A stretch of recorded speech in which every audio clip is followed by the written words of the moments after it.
I learned something. I hope I learned something. I hope I learned something from the stormy seas, from the brightest days, from the darkest nights, from the sunny days.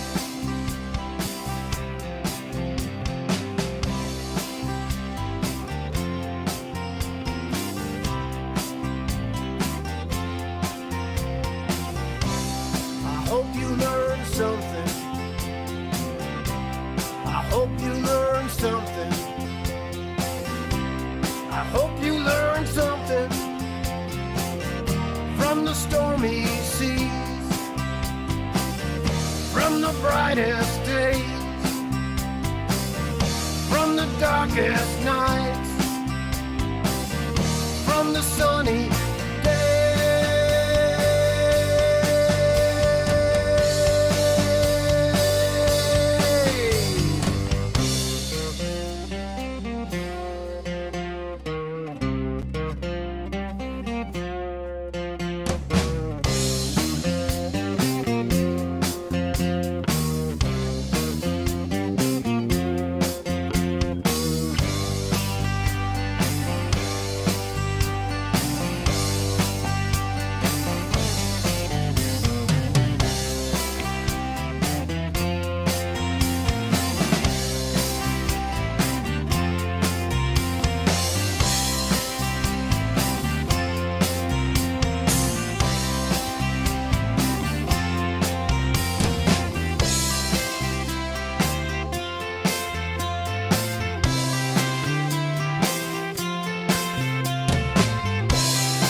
from the stormy seas, from the brightest days,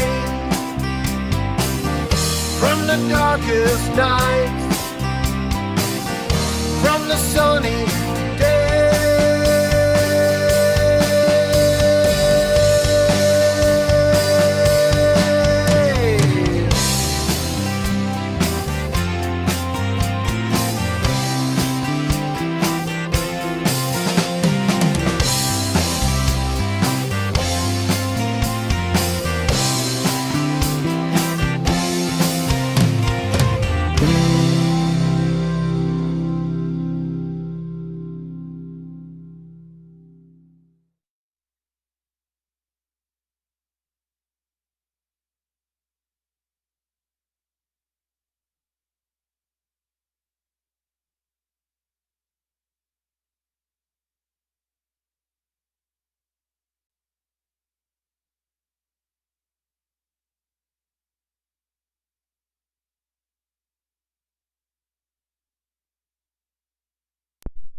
Forgot to turn my microphone on. Wonderful, wonderful. Thank you, Uncle Bobby. All right, let's try this again. First of all, you just heard Brian Dro, my multi-talented brother-in-law. His website is in the description. Please check him out. Get his albums, find out where he's playing, and enjoy yourself. Now, welcome to AHNCL Hat No Cattle. I am, of course, I missed it the first time, Hat. And I will be your guide today through the Michael Horowitz, who is the Inspector General for the DOJ, and his report on the FISA abuses perpetrated by Jim Comey's FBI on one Carter Page. And over here in the Rogues Gallery, we have the inimitable Carter Page at the top. In the middle there, smiling liar and super patriot James Comey. And at the bottom, the ever serious and efficient, although not exactly as much of a bulldog as some of us would like. Michael Horowitz, again, IG of the DOJ. As I like to say, the guy does great investigations, but he has to wear oven mitts while he's doing them. Without further ado, let's get to Chapter 7 of the Horowitz Report. Chapter 6 was fairly short. We finished it in just a few hours yesterday. Chapter 7, however, will go over 3 renewal applications for the FISA. Yesterday's was just the first FISA. So we'll see how long this takes. I never look ahead, so it's always an adventure. You will notice here, Chapter 7, the 3 renewal applications for continued FISA authority, and there's no space between authority and on Carter Page. This is probably the first typo I've seen in the document this entire time. Unlike the Steele dossier, which I read last night and will be posting tomorrow, there were so many misspellings, it was embarrassing to point them all out. I got to the point where I thought I was probably irritating the listener more than edifying them. Let us continue. In this chapter, we describe the 3 FISA renewal applications to continue surveillance, redacted, targeting Carter Page between January 13, 2017, when the FISA authority granted by the first FISA orders expired, and September 22, 2017, when the last renewal's authority expired. As described in Chapter 2, the FISC may approve FISA surveillance and physical searches targeting a U.S. person for a period of up to 90 days, subject to renewal, if the government's FISA application establishes probable cause to conclude that the targeted individual is an agent of a foreign power. A renewal permits the government to continue FISA authority targeting a U.S. person for an additional 90 days if the facts of the investigation continue to support a finding that there is probable cause to believe the targeted individual is an agent of a foreign power. Footnote 353, the Office of Intelligence, or OI, in the National Security Division, NSD, expects that the FBI will request a renewal on a targeted individual 45 days prior to the expiration of the existing FISA authority. Continuing.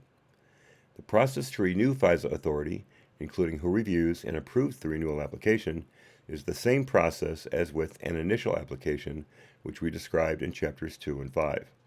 When conducting the Woods procedures for a renewal, the agent conducting the accuracy review must re-verify that factual assertions repeated from the prior FISA application remain true and must obtain supporting documentation for any new factual assertions.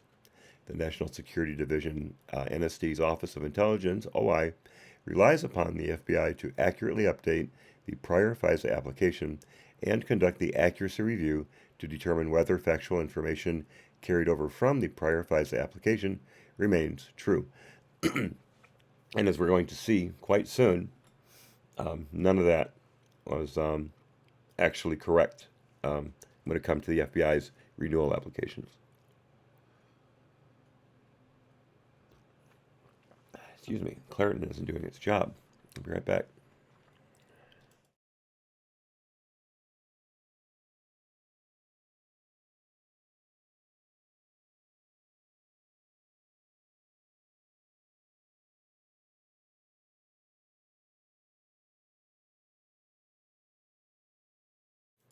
I wonder if the hot tea has anything to do with that.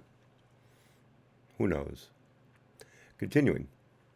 We describe in this chapter the facts asserted in the 3 renewal applications submitted to the FISC to demonstrate probable cause that Carter Page was an agent of a foreign power, including new information the FBI intercepted and collected during surveillance of Page.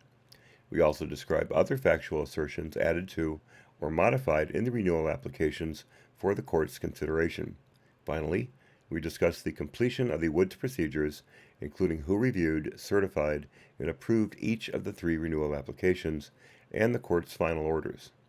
As we describe in Chapter 8, we found instances in which factual representations made in the 3 Carter Page renewal applications were inaccurate, incomplete, or unsupported by appropriate documentation, in other words, lies by omission, and flat out made up stuff. uh, appropriate documentation based upon information in the FBI's possession at the time the applications were filed. Section 1. FISA Renewal Application Number 1, January 12, 2017. On January 12, 2017, a day before the initial FISA Authority targeting Carter Page was set to expire, and at the request of the FBI, the Department filed an application with the FISC requesting an additional 90 days of FISA coverage targeting Carter Page. Okay, I thought you were supposed to have that filed within 45 days of the expiration of the original or the current warrant. Lurk away, dear watcher. Lurk away. Yes, today's good. Real quickly, I had a great visit at the doctor's. They're very happy with how the incision healed.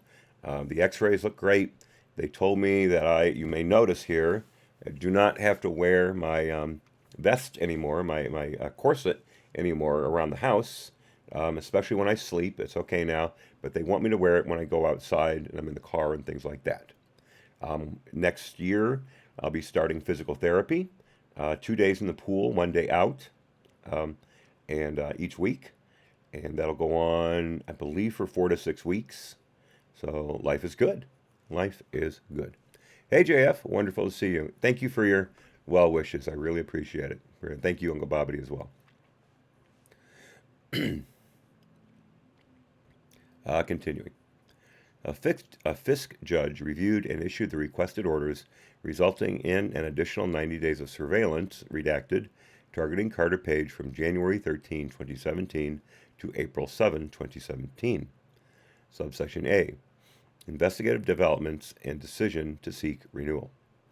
Emails and other communications reflect that in the first week of surveillance on Carter Page, redacted, following the granting of the first FISA application in October 2016, the Crossfire Hurricane Team collected redacted, footnote 354. We did not review the entirety of FISA redacted obtained through FISA surveillance redacted targeting Carter Page. We reviewed only those redacted under FISA authority that were relevant to our review. Well, that's totally meaningless. Continuing. Based on our review of the Woods file and communications between the FBI and OI, we identified a few emails between Page and members of the Donald J. Trump for President campaign concerning campaign-related matters. But they weren't trying to spy on the Trump campaign, were they? No. Continuing.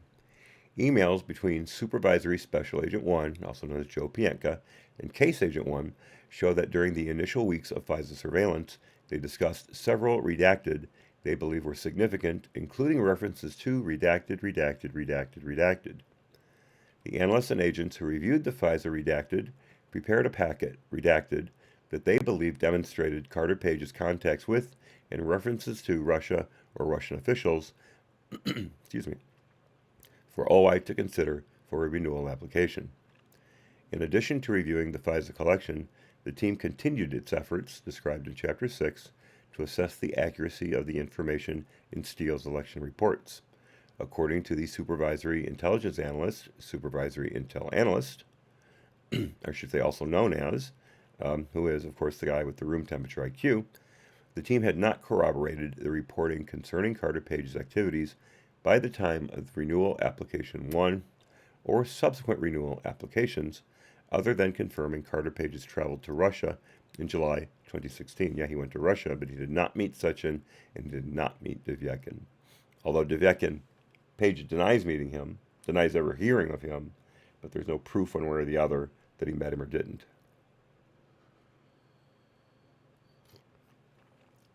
Again, looking forward to your birthday, Uncle Bobbity. Have a wonderful day. And again, my present to you will be the reading of the Steele dossier, the Nunes memo, the execrable answer to that memo by Adam Schiff, and then the Nunes memo to Adam Schiff just a few days ago, which describes Adam Schiff being in need of quote-unquote rehabilitation. That's a great way to end that string. By the way, just as an aside, it took me forever to get through the Schiff memo because there were so many lies that I had to keep stopping to correct it. It was Maddening.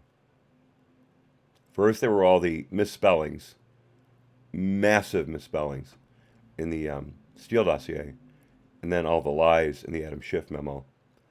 I'm glad I did it to where I ended on an up note. Otherwise, I probably would have run out in front of a bus. Uncle Bobbity, vote for candidate redacted 2020. Very, I love it. I can laugh again.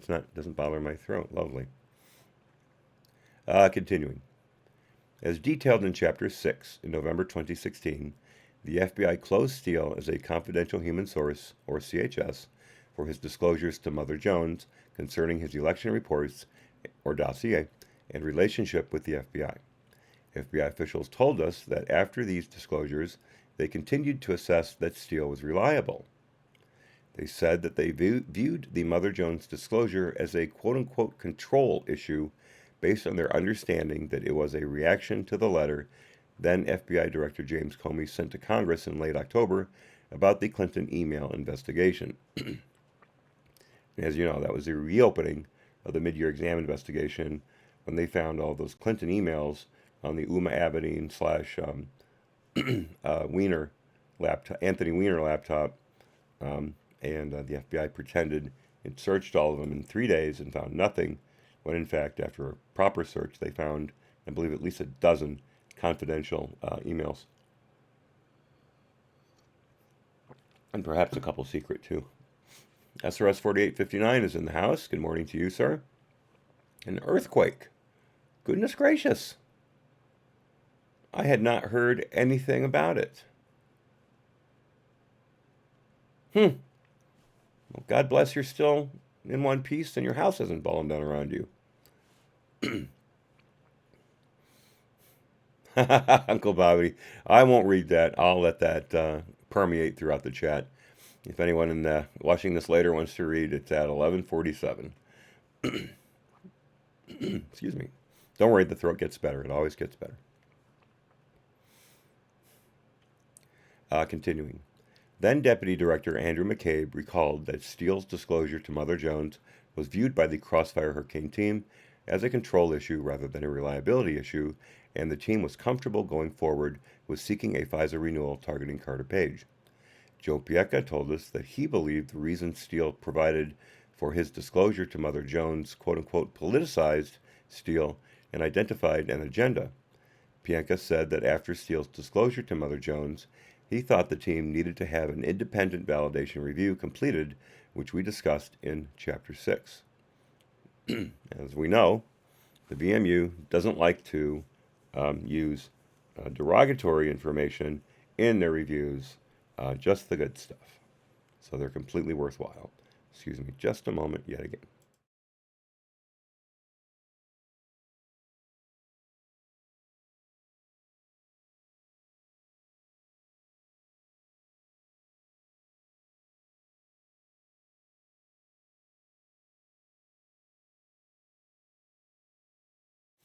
If I have to do that one more time, screw the directions. I'm taking another Claritin.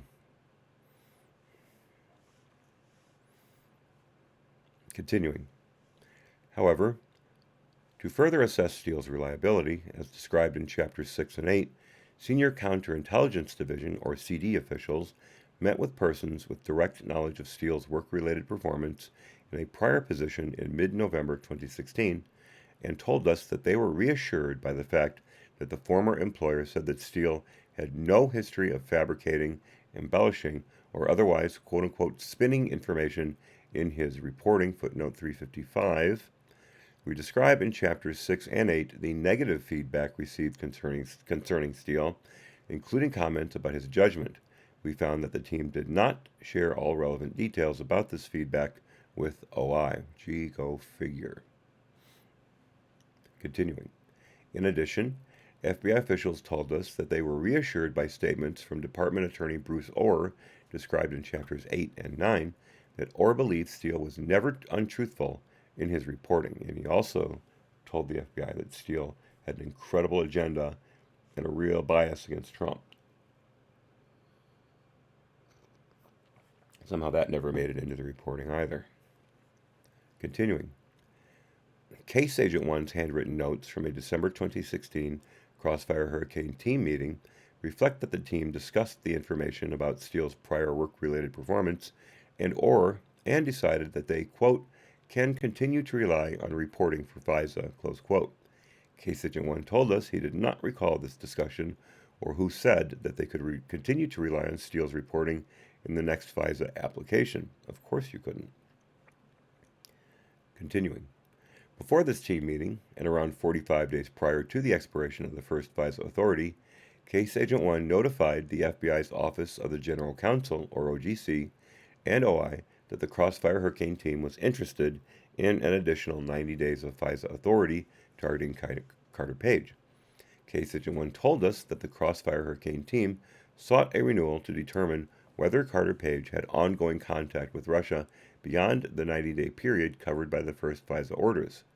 Case Agent 1 said that while it is not automatic to seek a renewal after the first application, there is an quote-unquote understanding that the FBI will typically seek a renewal because at the time they are not required to notify OI. They have only had 45 days of surveillance, which is usually not sufficient time to gather enough information or review the information collected to determine whether or not there is evidence to continue the investigation. Case Agent 1 told us that the team had not reviewed all of the emails in the first FISA application yielded and believed that there were additional emails not yet collected. The OGC unit chief told us that unless there is no evidence collected with an initial FISA application, the FBI will usually seek a renewal to obtain more information. Yeah, but what were in those emails? Subsection B, paragraph and approval of renewal application number 1, draft renewal application. Similar to the first Carter Page FISA application, Case Agent 1 and the OGC attorney assisted the OI attorney with the preparation of renewal application number 1. However, the OGC attorney told us that he was less involved in the preparation of this application as compared to the first application, which he said was typical of OGC involvement in renewal applications. Emails between OI, the OGC attorney, and Case Agent 1 following the FISC's approval of the first FISA application on October 21, 2016, reflect that Case Agent 1 provided updates to OI on relevant FISA collections and case activities in the Carter Page investigation throughout the fall. The OI attorney reviewed this information for inclusion into a renewal application and began drafting renewal application 1 in December. The OI attorney told the OIG that when drafting a renewal application, he relies on the FBI, there it is, the great sin, he relies on the FBI, lost my place, to provide him information relevant to the ongoing investigation, including any new information that may contradict or may be different from information presented to the FISC in prior FISA applications. SRS 4859 says, "You look much better now. I put it on high definition. You were a blurry 144 pixels before." Doing some remote viewing away from Wi-Fi, were you? I always do that as well when I'm not on the Wi-Fi. I turn the resolution down all the way to where it's basically 2 blocks of 2 pixels. But yeah, I usually broadcast in 1920 by 1080, so it should look pretty good.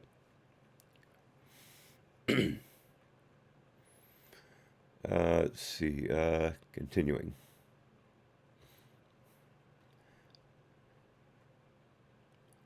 MSD officials told us that the drafting of renewal application number 1 followed the same process and reviewed the same level of scrutiny as the first FISA application signed in October, but because OI's questions about Steele and his election reporting were addressed in the first application, there were fewer discussions about the renewal application as compared to the first application, and renewal application number 1 was completed in less time. Okay, I thought they sent it to the court with 1 day to go. I'm a little confused as to what's going on here. Continuing. By December 28, 2016, the OI attorney had completed a draft of renewal application number 1 described below and selected relevant FISA intercepts and results of the ongoing investigation to incorporate in the draft. As in the first FISA application, the statement of facts in support of probable cause for the renewal stated that the Russians attempted to undermine and influence the 2016 presidential election, and that the FBI believed Carter Page was acting in conjunction with the Russians in those efforts. Conjunction, what's your function? The statement of facts supported this assessment with the 5 main elements enumerated in the first application described in Chapter 5 and added recent investigative results. Specifically, the elements that carried over from the first FISA application were 1. The efforts of Russian intelligence services, RIS, to influence the 2016 presidential election. The renewal application stated that although the elections had concluded, the FBI believed that the Russian government would continue efforts to use U.S. persons, such as Carter Page, to covertly influence U.S. foreign policy and support Russia's perception management efforts. 2. I'm gonna do this. I'm gonna take a Claritin. I'll be right back. This is ridiculous.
Gotta love meltaways. Okay, continuing. 2. The Russian government's attempted coordination with members of the Trump campaign, which is based on the Friendly Foreign Government, or FFG, information concerning the offer or suggestion of assistance from the Russians to someone associated with the Trump campaign. And again, it had nothing to do with Page. It was a completely made-up conversation. 3. Carter Page's historical connections to Russia and RIS, which included his business dealings with the Russian energy company Gazprom, his relationships with known Russian intelligence officers, and his disclosure to the FBI and a Russian minister that he was male one in an indictment against Russian intelligence officers. Nothing illegal about that.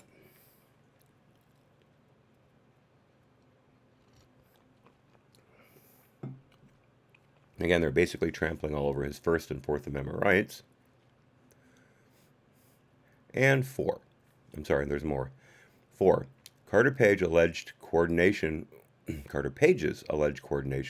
with the Russian government in 2016 U.S. presidential election activities based on some of the reporting from Steele. And 5. Carter Page's continued connections to Russian officials based on the FBI's assessment of a consensually monitored October 17, 2016 conversation between Page and an FBI spy.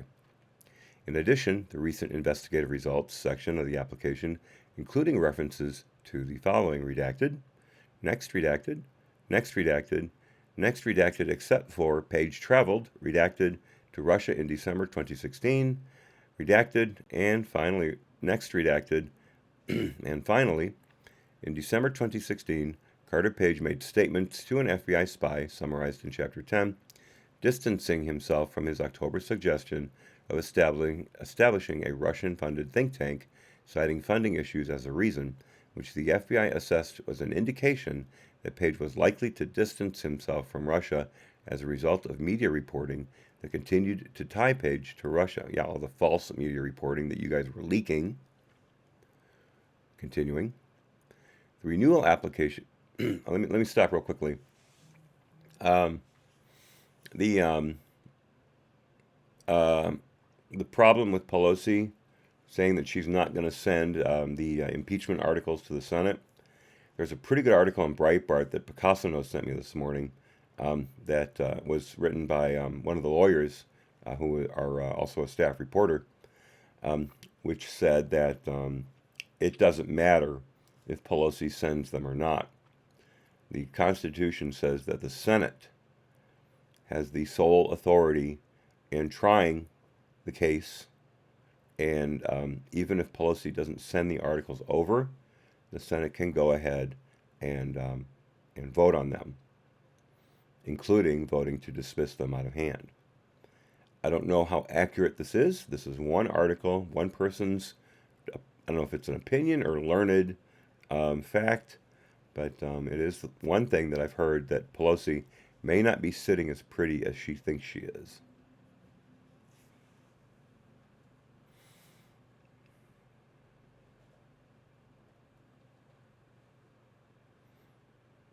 Oh, Uncle Bobbity, a Catch-22 reference. I am intrigued. To quote, these redactions remind me of Yossarian from Catch-22, spending his days in hospital by redacting the enlisted men's personal mail. He gets so bored he starts redacting sentence structure for fun.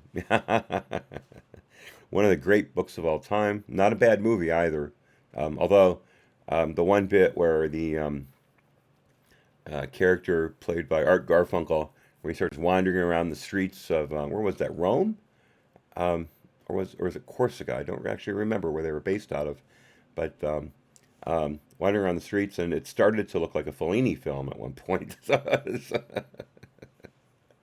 quite interesting. In fact, the Mad Magazine parody of Catch-22 picked up on that as well. I saw it when I watched it, and it actually has the Art Garfunkel character jumping up and down and saying, "I'm out of it. I'm in a Fellini film." Oh, Uncle Bobbity with the Dan Bongino reference, absolute hat tip. That's the one thing about doing these in the morning. I miss Bongino, so I listen to him later. But by then, the news cycle has somewhat passed him up. Not that Bongino is dependent purely on the news cycle. He has so much other stuff. It's always worth listening to. But it's just kind of a bit of a letdown not to catch his take on the day before it's already happened. Just saying. Just saying.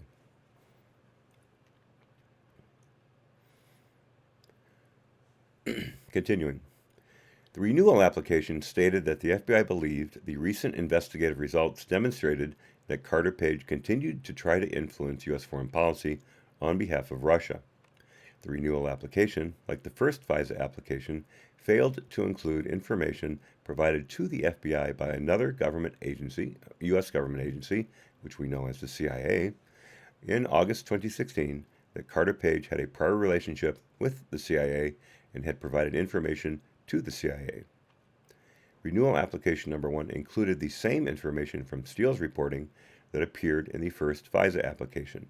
However, the renewal application advised the court of Steele's disclosure to Mother Jones and that the FBI had quote-unquote suspended its relationship with Steele. Suspended? You hadn't suspended it. You'd cut him off. You closed him, in parlance of the FBI. In fact, you refused to pay him. Just suspended. Interesting. Continuing. Specifically, the source characterization statement for Steele in the renewal application stated the following. This is a quote.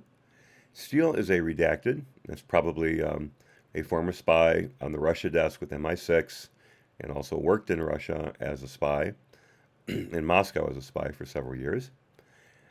And again, I'm reading into the redaction, continuing, and has been an FBI source since in or about October 2013. Steele, yet you're investigating him. Continuing. Steele has been compensated approximately $95,000 by the FBI This is in bold. As discussed below in footnote 19, in or about October 2016, the FBI suspended its relationship with Steele due to Steele's unauthorized disclosure of information to the press.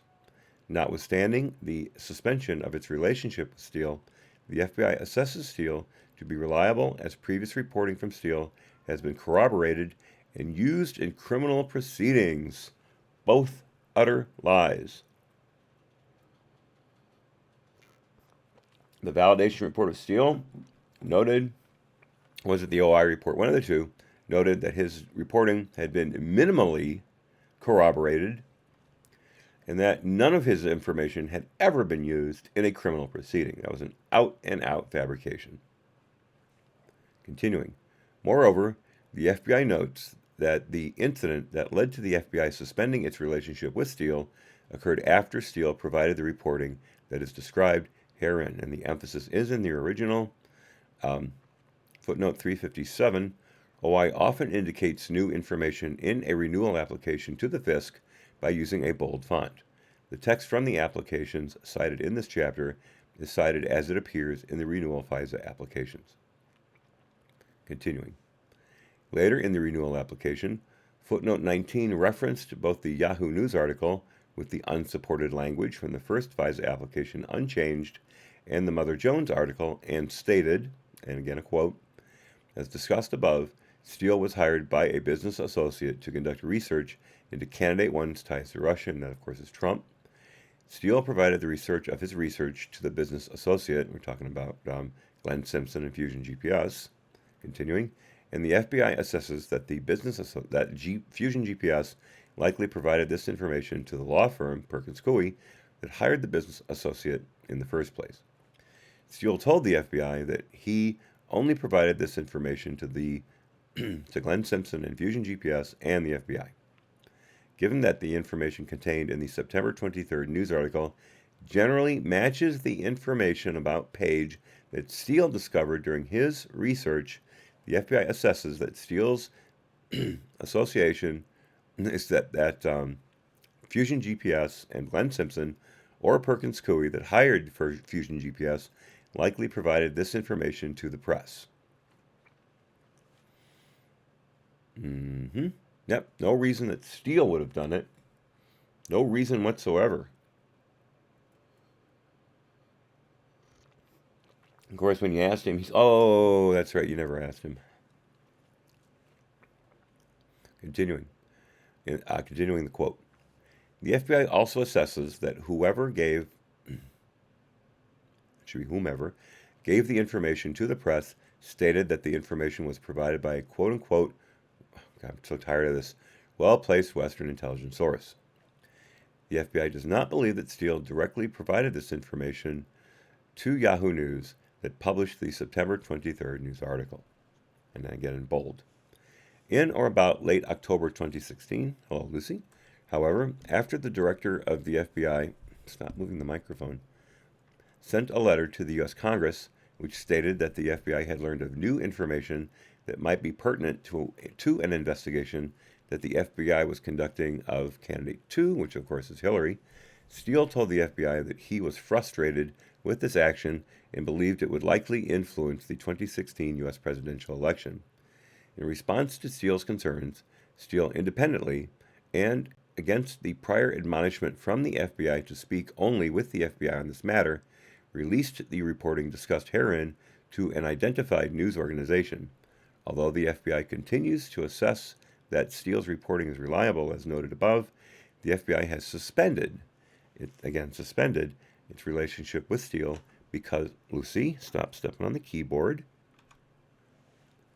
because of this disclosure, emphasis in original. We found no evidence that the FBI, quote-unquote, suspended its relationship with Steele. Rather, FBI paperwork reflects that Steele was closed for cause as an FBI CHS in November 2016, footnote 358.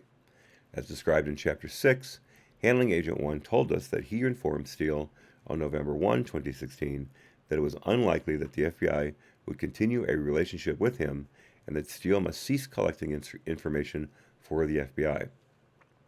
Handling Agent 1 completed a source closing communication document on November 17, 2016, indicating that Steele had been closed for cause on November 1, 2016. The disclosures of Steele's reports are further discussed in chapters 4 and 6. That should be the end of that. That was at footnote 358.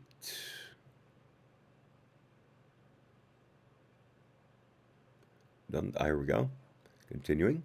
However, as we describe in chapters 6 and 9, as a practical matter, the FBI continued to collect information from Steele over a period of months through a conduit, Department Attorney Bruce Orr. Steele was suspended or closed or none of the above. Continuing. Additionally, as discussed in Chapter 5, contrary to FBI policy, the characterization of Steele's prior reporting had not been proved. That's what I get for reading ahead. Let me back up a little bit. The characterization of Steele's prior reporting had not been approved by his handling agent, who told us that the characterization was inaccurate. According to the handling agent, only some of Steele's prior reporting had been corroborated, most of it had not, and Steele's information had never been used in a criminal proceeding. This inaccuracy was not corrected in renewal application number 1 or in the subsequent renewal applications, even after a formal FBI human source validation review of Steele in March 2017. Notice they didn't even validate him until March. Let's see, that's what? 6 months after the original reporting was received by the FBI, somewhere in there. Continuing, March 17, found that his past contributions to the FBI's criminal program had been, as I said before, quote, minimally corroborated, close quote. Further, as described in Chapter 8, the FBI did not reassess Steele's reliability in the renewal applications or advise OI after the Crossfire Hurricane team obtained additional information that this was highly relevant to the reliability of his election reporting. This included information received before renewal application number 1 about Steele's work-related performance in a prior position and before renewal applications numbers 2 and 3 from Steele's primary subsource that contradicted the source reporting in the FISA applications. Let me just do something real quickly here. I'm a bit off kilter. There we go. In addition, continuing, we also discuss in Chapter 8 renewal application number 1 and the subsequent renewal applications did not describe information that the FBI obtained from Department Attorney Bruce Orr regarding Steele's possible motivations and bias, as we've discussed many times. Continuing, finally, the information in renewal application number 1 regarding early CHS meetings, spy meetings, remain unchanged from the prior application. The renewal application also did not include information about the August 2016 meeting between Carter Page and an FBI spy, or the September 26 meetings between Papadopoulos and an FBI spy discussed in chapters 5 and 10. It also did not include an accurate description of the October 2016 meeting between Page and an FBI spy, also discussed in chapters 5 and 10.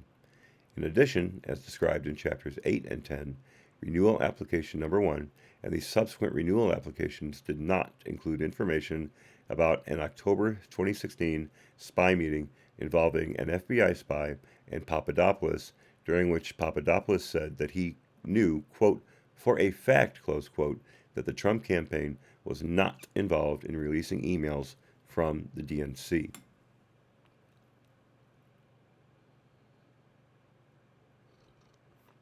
And again, notice how the FBI is cherry-picking. Deborah Ellis, hello. Welcome to the chat. Very nice to have you. Glad you're here. Thanks for the flowers. That is very kind of you. But yeah, the FBI, notice how they cherry-pick. They only want to use the stuff that appears damaging to the FISA warrant subject. They never include anything that would be considered helpful to the subject. They lie continually. They omit and they change facts. And look at the Mueller investigation, all the leaks all the leaks from Crossfire Hurricane before that. And then the Mueller investigation. Oh, we don't leak. The Mueller investigation is a tight ship. Yeah, right. And then how Adam Schiff handled the initial quote-unquote inquiry for the impeachment trial of Trump, where he had all the witnesses go into his secret chamber so he could hold their testimony under confidentiality rules and only release bits and pieces that he found would be damaging to Trump. And again, this was supposed to be secret testimony, yet as soon as he heard something he liked, he would run outside where the press was waiting, drop a bomb, and then run back inside as if nothing happened. And then after auditioning those people, he brought some of them up front into a real hearing. A real hearing. Again, the president had no due process whatsoever. The Republicans were completely constrained from proffering any witnesses. And any time they got to a point in questioning that Schiff didn't like, he cut them off. This is what Trump and Carter Page and George Papadopoulos and General Flynn have been putting up with, and Paul Manafort and Roger Stone, ever since they were associated with the Trump campaign.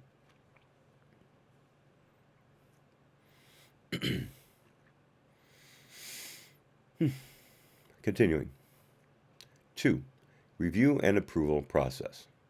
As described previously, according to Department and FBI procedures, once an FBI case agent affirms the accuracy of the information in the proposed FISA application, or read copy, an OI unit chief or deputy unit chief is usually the final and only approver before a read copy is submitted to the FISC.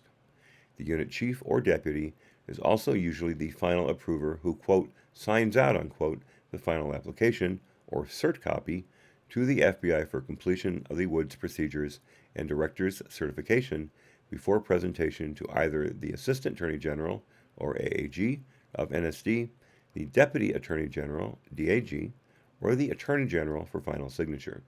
However, as reflected in Chapter 5, in some instances, FISA applications presenting novel issues or otherwise deemed to have heightened sensitivity will receive additional supervisory review within the FBI, the department, or both.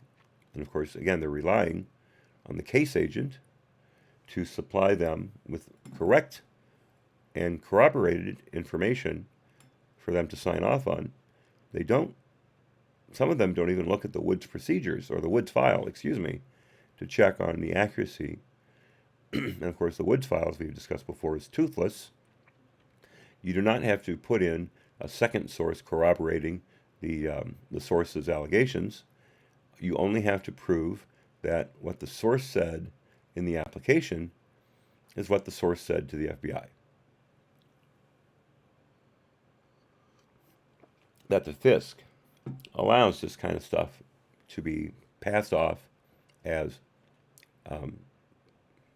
reliable and aggressive towards keeping things from being, from keeping the FBI from filing false FISA applications is hilarious.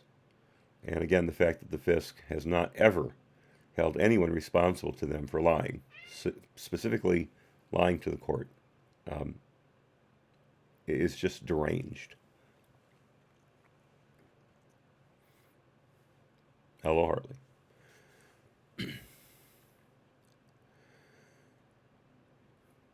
Continuing. As described below, FISA renewal application number 1 did not receive the same level of review in FBI OGC as the first Carter Page FISA application, but it did receive additional review within NSD and the Office of the Deputy Attorney General, or ODAG. And now we've got lowercase a, supervisory review and finalization of read copy. How? What are you doing, cat? Well, that spooked Lucy. Continuing. Unlike the first FISA application, Then FBI General Counsel James Baker and then Deputy General Counsel Tricia Anderson did not review FISA renewal application number 1 before the read copy was submitted to the court. Baker told us that he did not review any of the renewal applications.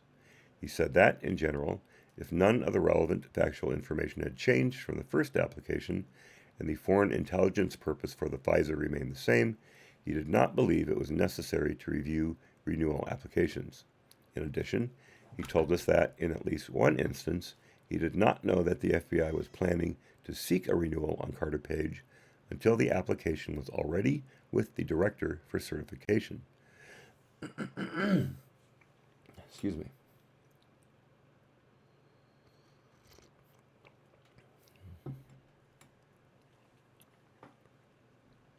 Continuing.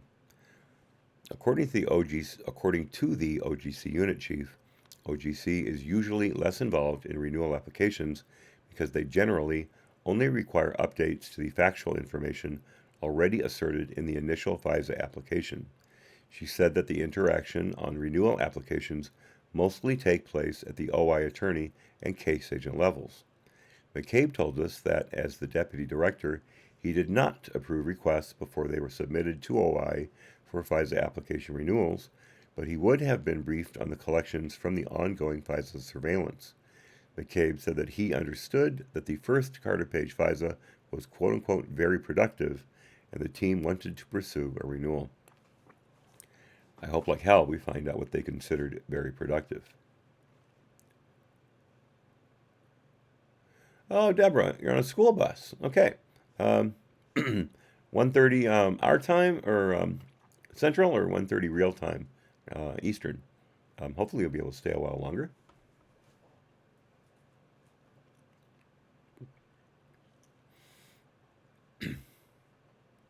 I know you can't listen to us while you're on the bus. That would be Eastern. Darn it!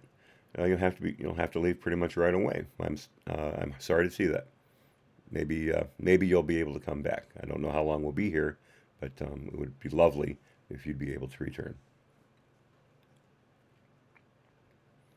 Continuing. Within NSD, renewal application number 1 received additional supervisory review above the OI unit chief. On December 28, after reviewing the draft, the OI unit chief emailed the OI attorney to approve of the new information and assessments included in the draft. On December 29, the OI attorney emailed a draft of renewal application number 1 to the Dread Pirate Evans, NSD's then Deputy AAG for Intelligence, Gabriel Sands Rexak, the Chief of OI's Operations Section, and OI Deputy Operations Section Chief for their review, advising them that the draft was, quote, about 95% complete, close quote, and that an additional update would be added before the final draft was completed.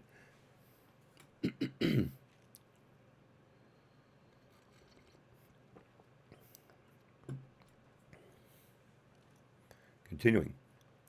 Sands Rexak told the OIG, and of course I have no idea how that's pronounced, that he reviewed renewal application number 1, but did not recall any specific comments he made to the read copy. He said that he recalled that prior to the renewal, the FBI redacted. He also said that the evidence collected during the first FISA application time period demonstrated that Carter Page had access to individuals in Russia, not illegal, and he was communicating with people in the Trump campaign, which created a concern that Russia could use their influence with Carter Page to affect policy. Page was no longer with the campaign. He was no longer with the campaign when the first FISA was applied for and granted.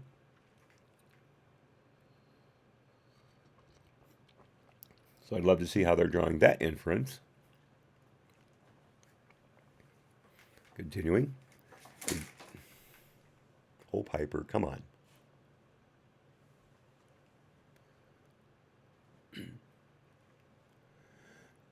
Continuing. The Deputy Operations Section Chief told us that she reviewed the new factual information in the renewal application, but did not recall many meetings or discussions about the renewals and did not recall making any comments on any of the renewal applications. Emails reflect that the Dread Pirate Evans reviewed the draft renewal application and provided two minor edits, one of which added more detail concerning Carter Page's December 2016 meeting with an FBI spy. Said pirate told us that he focused his attention primarily on the footnote describing the Steele's Mother Jones disclosure that led to a change in Steele's relationship with the FBI, and did not edit the footnote following his review.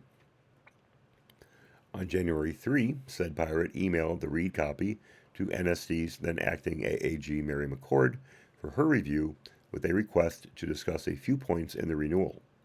Although the emails did not specify the points for discussion, McCord told us she recalled a discussion with Evans about the information the FBI collected from the FISA coverage targeting Carter Page up to that point and whether it was sufficient to sustain a renewal.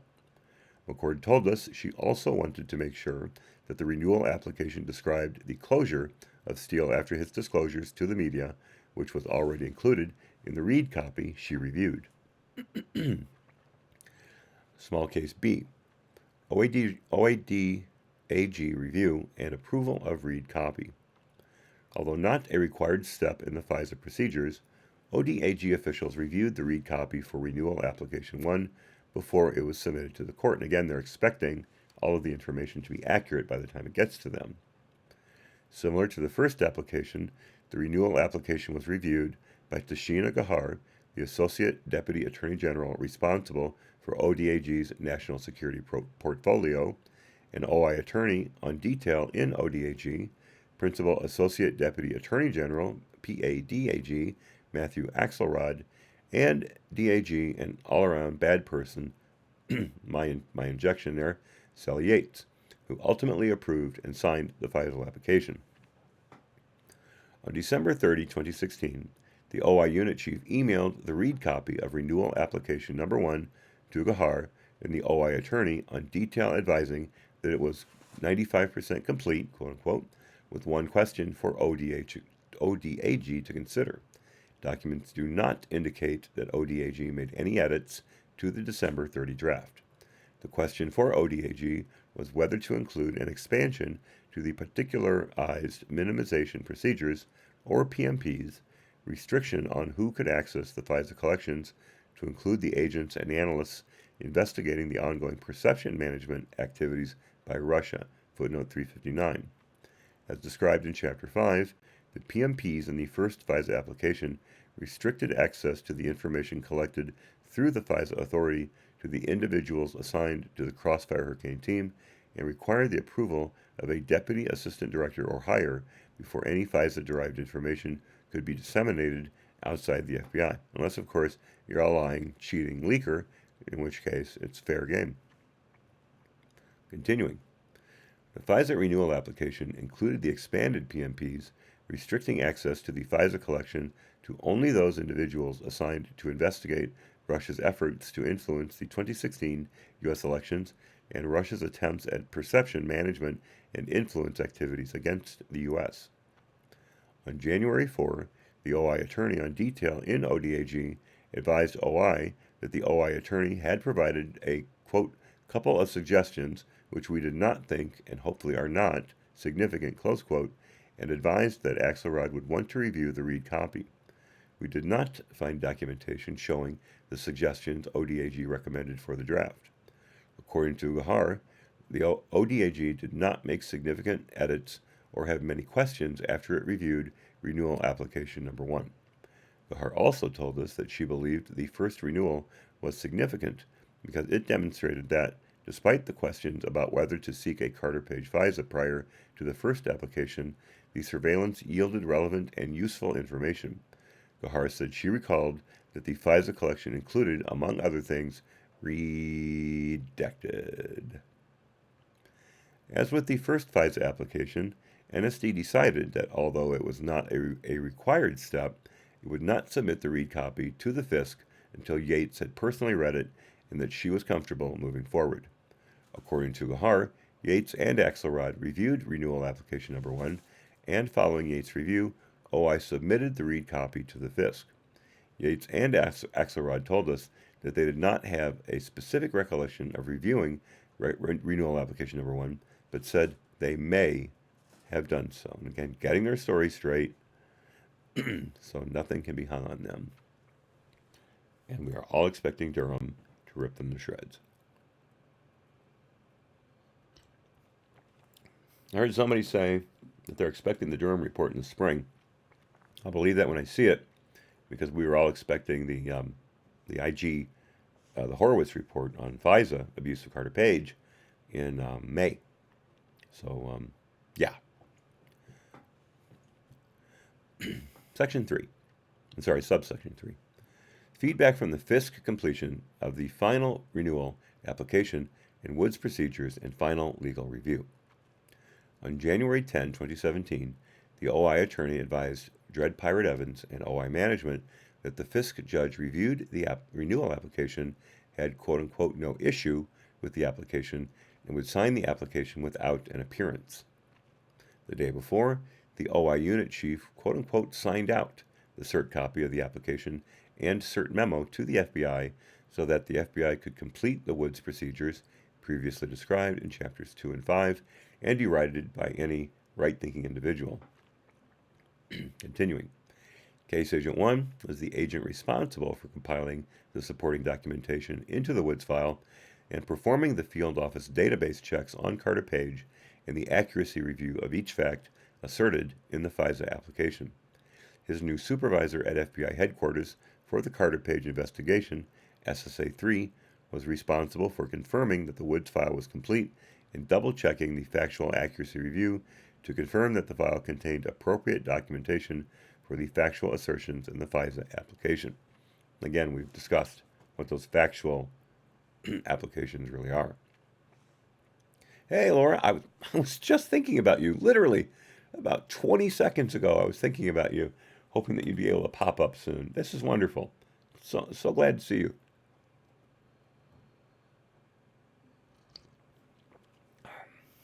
Absolutely made my day. Thank you. By the way, I want to thank Uncle Bobbity for being here at the beginning, because if it wasn't for him, I probably would have droned on for a half hour with the microphone off. I have done that in the past. In fact, my very first live stream, I think I went on for about an hour and a half before someone showed up.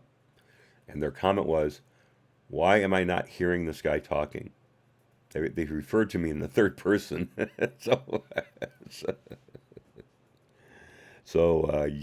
that was a great start. Great start.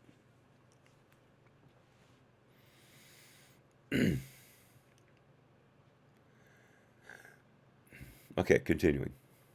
As noted previously, in the case of renewal applications, the FISA Standard Minimization Procedures Policy Guide, or FISA SMP-PG, requires that a case agent re-verify the accuracy of each factual assertion from an initial application that is repeated in a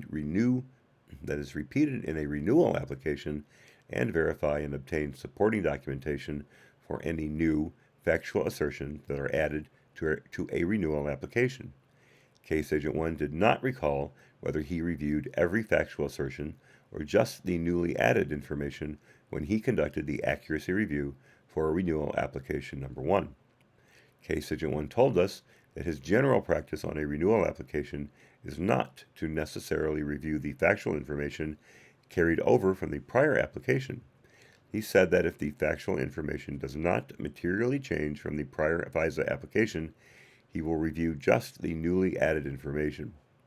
According to Case Agent 6, Case Agent 1 told him that when he, Case Agent 1, performed the factual accuracy review on renewal application number 1, he only reviewed the new factual assertions in the application, not the factual assertions that carried over from the prior application. At the time Case Agent 1 conducted the accuracy review of renewal application number 1, he had been transferred back to the New York Field Office, or NYFO, and was conducting the Carter Page investigation from that office. After he completed his review, he faxed the signed FISA verification form, or Woods form, to SSA 3 at FBI headquarters. Now remember, the first team for the Carter Page investigation for Crossfire Hurricane was basically headquarters staff. Comey, McCabe, Strzok, Page a little bit, Baker, Priestap, and people like that at the bottom, compiling all the information, and then they would feed that garbage upwards to the NSD and the OI, and then the department. After January, they had a new team, Team 2, put together that scattered the teams into a couple different field offices, including the NYFO, and I believe the Washington field office, or WFO, and took a lot of the the lower decision making out of headquarters hands and put it in the SSA at the field office's hands. So that's why we just went from Case Agent 1 to Case Agent 6. Also, after, I believe, March, then there was a third team put together that because they felt that the second team was too spread out, too disparate, and they were not getting all the information back and forth as they should.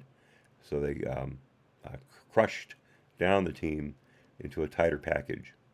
And again, obviously, none of these teams had any clue as to the factual information that they were, or I should say not any clue, they were keeping the FISC clueless as to what information they were finding out and lying through their teeth to gain the FISA renewals 1, 2, and 3.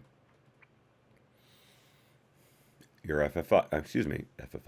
your FBI folks, right there and then.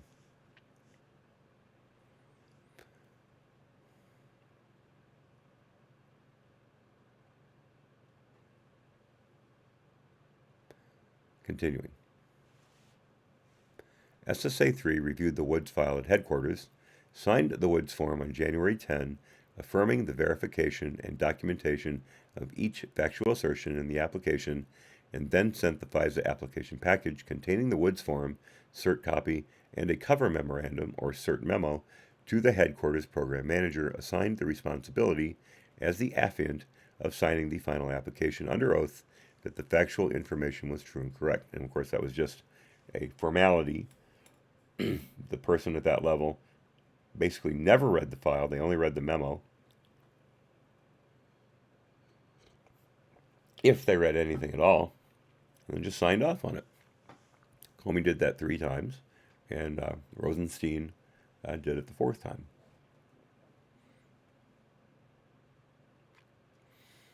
So they basically lied to the court because they're signing a form that they said this information is verified, and pretty much none of it was. Continuing, SSA 3 told us that when he signed the Woods form, he was verifying that every fact contained in the renewal application 1 had a supporting document confirming the accuracy of the statement.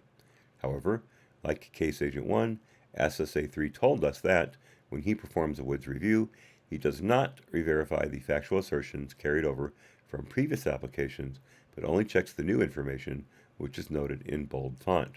So any new information they've gotten that may contradict the original information from the preceding FISA, they don't bother to try to use that to confirm or deny the original facts, if you will, in the Woods file for the original application. The preceding application for a warrant. Footnote 360, big one.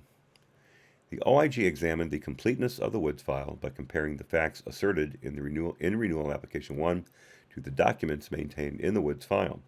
Our comparison identified instances in which facts asserted in the application were not supported by documentation in the Woods file. Specifically, we found facts asserted in the FISA application that have no supporting documentation in the Woods file, facts that have purported supporting documentation in the Woods file, but the documentation does not state the fact asserted in the FISA application, or facts that have purported supporting documentation in the Woods file, but the documentation shows the fact asserted is inaccurate. We provide examples of specific errors in Appendix 1. I am really looking forward to the appendices. They are going to be blasts against the FBI. Continuing, the headquarters program manager assigned as the affiant was SSA 2, who was assigned, to the Crossfire Hurricane investigation in late December 2016, footnote 361. As described in chapters 2 and 5, the affiant for a FISA application is the headquarters program manager in the relevant operations branch and section. In the case of this renewal application, the investigation was conducted from headquarters, and SSA-2 was one of the supervisory special agents supervising aspects of the investigation. That was footnote 361. Continuing, he told us he received the renewal package from the OI attorney and reviewed the first FISA application and the newly added information to renewal application number 1. SSA-2 told us that he did not recall reviewing the Woods form, but that it was in his practice at the time to do so before signing a FISA application, as described in Chapter 2. The Woods procedures do not require the affiant to review the Woods file, only the case agent and his or her supervisor. So again, the case agent's allowed to lie through his teeth or her teeth and get away with it. What's going on, Harley? Are you lonely? Are you lonely? Good kitty. Good kitty. She slept with me for a while last night. In fact, at one point, I had all 3 kitties on the bed, which as we refer to in the house, anytime you're on a piece of furniture and you have all 3 kitties with you, that is known as being tied for first. Because obviously you can't break that record. There's only 3 cats. So if you have 3 kitties, you're tied for first. If you have 2 kitties, you're tied for second. And if you have 1 kitty, you got 1 kitty. No big deal. David, I'm so sorry about your bones. Yes, sir. Lie down and just relax. Don't worry about having to watch this or anything. It's just scrolling text. The same old. But God bless you for being here. Thank you for showing up. We pretty well got the whole crew now. How many do we have in here? I'm just going to check. I know I never do this, but I'm going to. Let's see. Got 6 people up top right now. Very nice. Very nice.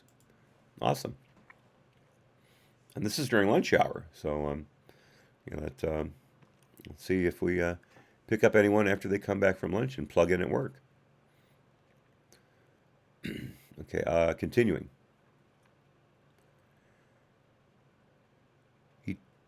We're talking about the headquarters program manager, or SSA-2. He told us he received the renewal package from the OI attorney and I'm sorry, I already read that.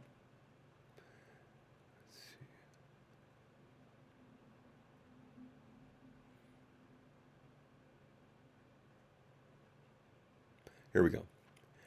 SSA-2 said that he believed everything in the application to be true and correct based on the Woods verification completed by Case Agent 1 and SSA-3.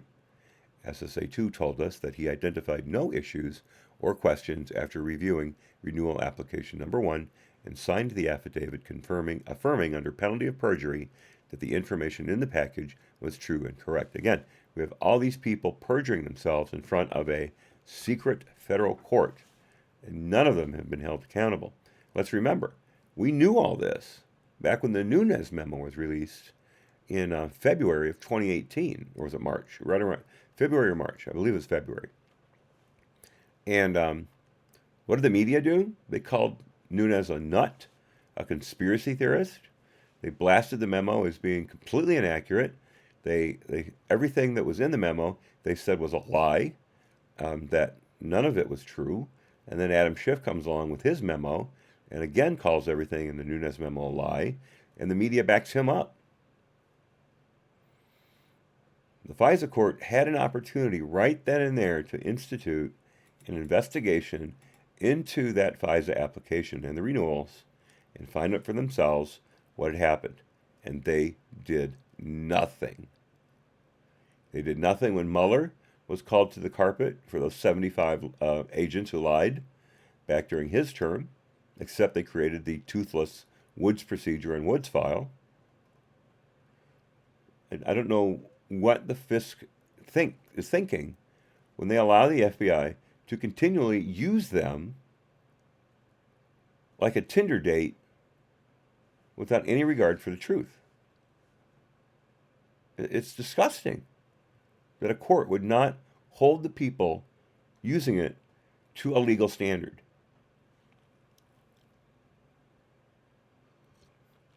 I know we all rejoiced when Judge Collier? Collier addressed Ray and said, fix your shit. But she shouldn't call anybody on the carpet specifically. She didn't say they were going to charge people with perjury. What the hell? Oh, Hollywood, welcome. Man, this is great. All the good people keep showing up. This is wonderful.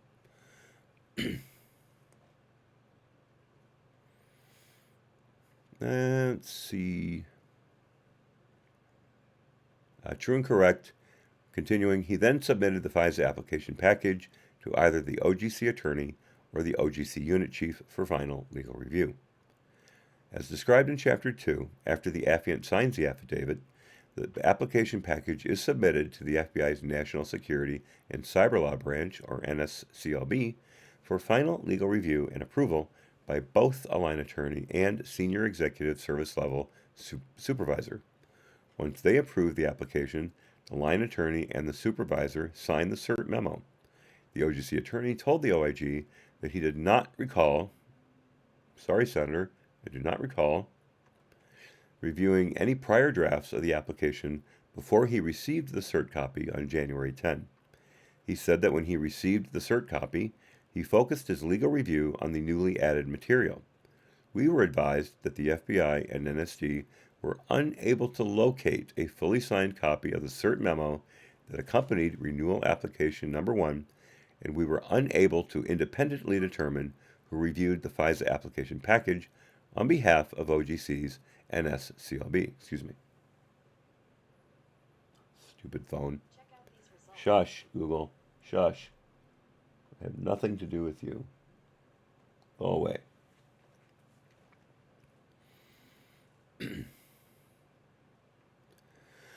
Where were we?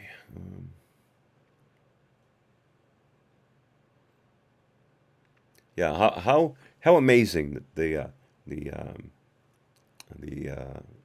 Inspector General can't find certain critical pieces of paper, certain paper trails that would shed light on what people were doing. It's almost as if they saw this coming and hid everything they could, and then got their lies put together. Let's see. Continuing. He said that when he received the cert copy, he focused his legal review on the newly added material. We were advised. Oh, I'm sorry, I already read that. FISA application.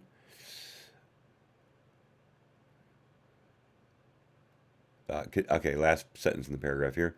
Instant messages suggest that the OGC attorney performed the line attorney review for NSCLB and submitted the package to Anderson for her review and signature.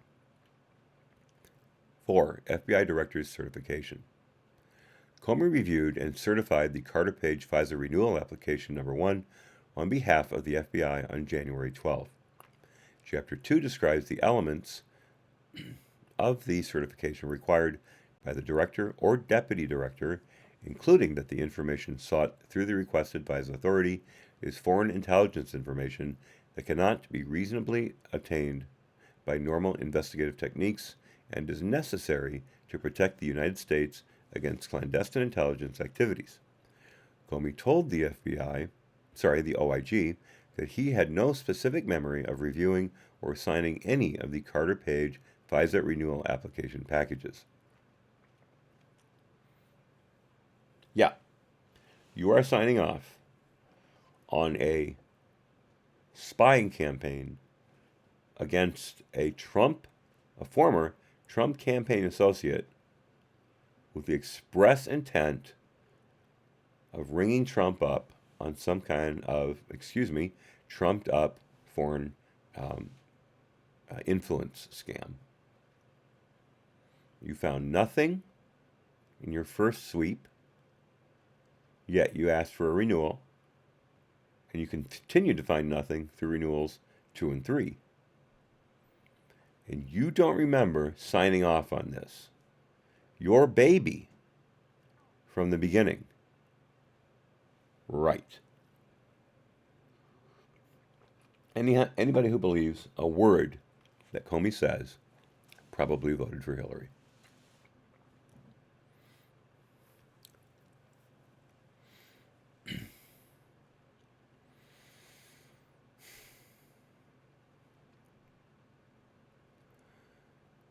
Let's see. Sorry, I got lost.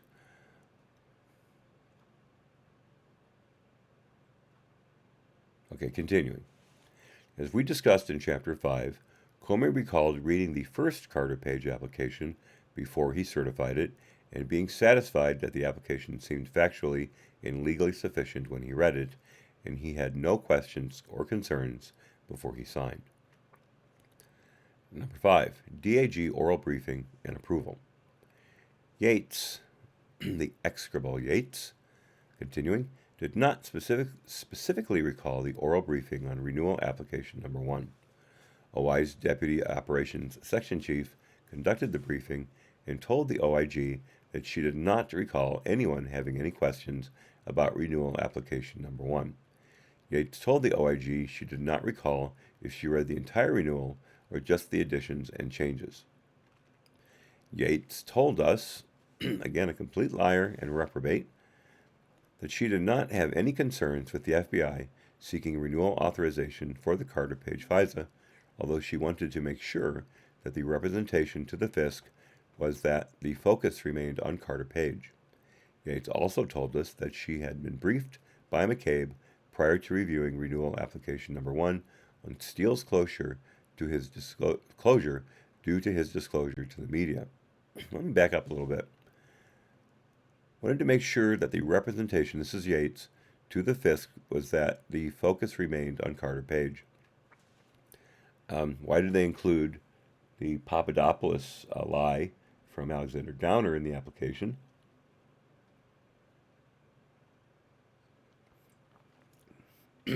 Except as sideways corroboration, which never would have been enough, as along with the other initial 3 things besides the Steele dossier that they used to bolster the first application. And it was, again, completely driven to show that the Trump campaign colluded with the Russians, conspired with the Russians, or coordinated with the Russians. None of that was shown to be true. So how she makes it seem reasonable that the focus is remaining on Carter Page is hilarious.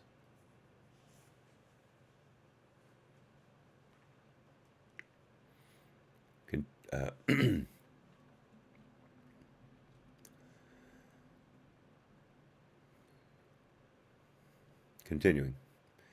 Yates said it was a brief discussion, and she did not recall if McCabe told her whether there was an additional reason the FBI closed Steele or anything further about Steele. On January 12, Yates signed the application, and the application was submitted to the FISC the same day. By her signature, and as stated in the application, Yates found that the application satisfied the criteria and requirements of the FISA statute and approved its filing with the court. Again, she lied. Footnote 362, her signature also specifically authorized redacted. 6. Final orders. The final FISA application included proposed orders which were signed by FISC Judge Michael W. Mosman on January 12, 2017. So they had the cert copy and memo together on January 12, and they put the FISA application in on the same day. I thought you were supposed to have a 7-day window from application to granting the warrant.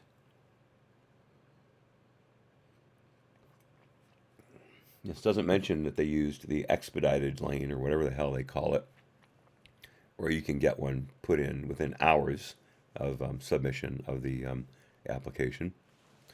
I guess they just didn't feel it needed to be repeated. According to NSD, the judge signed the final orders as proposed by the government in their entirety without holding a hearing. Again, this is a rubber stamp. What is it? Something like 99.7 applications are approved. Laura says, not if you are special, Hat. Yes, of course, Laura, of course. Oh, this is important. Justifiable freedom. We were talking yesterday about the Air Force Blue Book investigations. Laura had a correction to that. The first Blue Book was opened in 47, and the last one closed in 69. Thank you very much, Laura and JF. That is great information.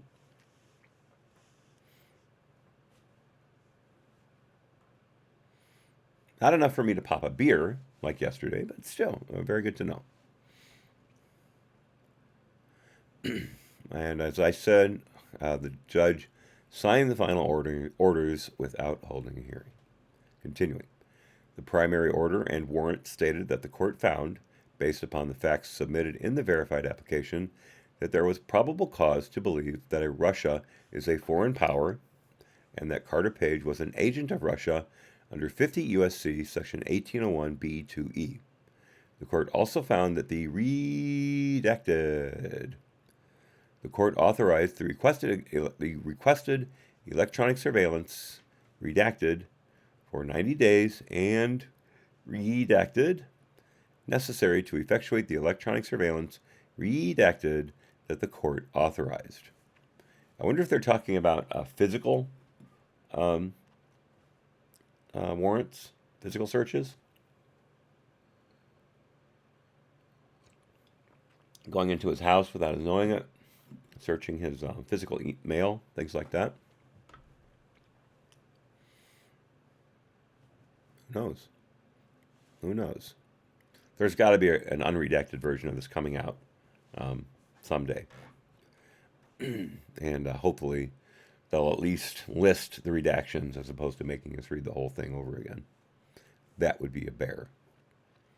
I mean, we could do it. We could have them side by side and scroll through and find the redactions and then find and compare that to the added material, that the unredacted version. But that would take a few days to be sure. Continuing. Roman numeral 2. FISA renewal application number 2, April 7, 2017. On April 7, 2017, the day FISA coverage targeting Carter Page was set to expire, and at the request of the FBI, the department filed an application with the FISC requesting an additional 90 days of FISA coverage targeting Carter Page. A FISC judge reviewed and issued the requested orders, resulting in an additional 90 days of electronic surveillance, redacted, that's got to be, and physical surveillance. It's got to be targeting Carter Page from April 7, 2017 to June 30, 2017. Does anyone think that I'm wrong there, that redacted after electronic surveillance says and physical surveillance? As far as I'm concerned, that's the only thing it can be, because there are only two types of surveillance in these applications, and that's electronic and physical. Thank you, Laura. Yeah, other people weigh in. Give me ideas. Anything you think it might be, please let me know. I'm more than willing to discuss it. Okay, Section A. Case reorganization. Or I redact it. Laura, I think it's because they don't want Page to know that they were going through his mail and going through his house.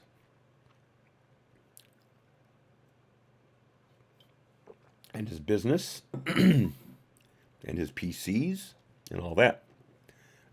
Hollywood, it would be legal if the court ruled that they could do it. The court's giving them the permission to perform that act. But it is incredibly invasive, and I don't think they want Page or anybody else who might be under a FISC to know that they are able to go through everything, both electronic and physical. Laura says they got FISA on Don Jr. and Kushner, probably too. Don't want us to know. I think that is a very real possibility. I have heard people talk about it, and it doesn't fall outside the realm of possibility at all. In fact, I would label it more probable, at least in the 65 to 70% range. We'll have to see. Oh, did Bongino say that yesterday? I missed it. I just listened to his yesterday piece this morning, and I absolutely missed it. There was one part that I couldn't hear because I was talking to my mother-in-law at the same time, and so I couldn't pay attention. I was wearing my earbuds, and I couldn't pay attention to what was in my ear electronically because I was talking physically. So that may have been the part where I missed it. But Bongino, I will give him the benefit of the doubt every time. As he said, with the channel growing, with the new Bongino report out, and the other things that he's doing, his new interviews, he's exploded. All of his Fox appearances, he is out there. He's filling in for Levin tonight, as a matter of fact. So he is out there. And the sources that are coming to him, as he said yesterday, more and more reliable sources are coming to him. Sorry to use the title of that idiot Stelter's show, but you know what I meant. So I got no problem with Bongino coming out with information or coming out with theories like that.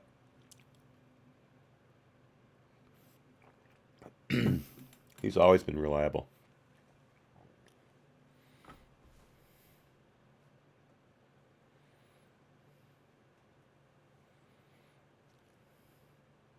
Hey, SRS, welcome back.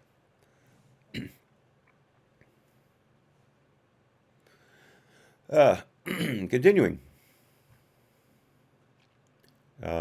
Section A, case, or subsection A, case reorganization, investigative developments, and decision to seek renewal. As described in Chapter 3, in January 2017, CD reorganized the Crossfire Hurricane investigation and divided the cases among two of the three branches in CD, and we just talked about that. As a result of the reorganization, there were new supervisory special agents and case agents working on the Carter Page investigation. Deputy Assistant Director, or DAD, Jennifer Boone, and SSA 3 were the supervisors at headquarters overseeing the Carter Page investigation, which was transferred to NYFO when the cases were reorganized. In March 2017, Case Agent 1 was promoted to a supervisory position, again meaning the Peter principle, you rise to the level of your incompetence. Continuing, and Case Agent 6 became the new case agent handling the Carter Page investigation in NYFO with assistance from Case Agent 1 and SSA 5. Okay, I got that wrong. I thought it was NYFO and WFO, when in fact it was NYFO and headquarters. So I apologize for the mistake. Continuing.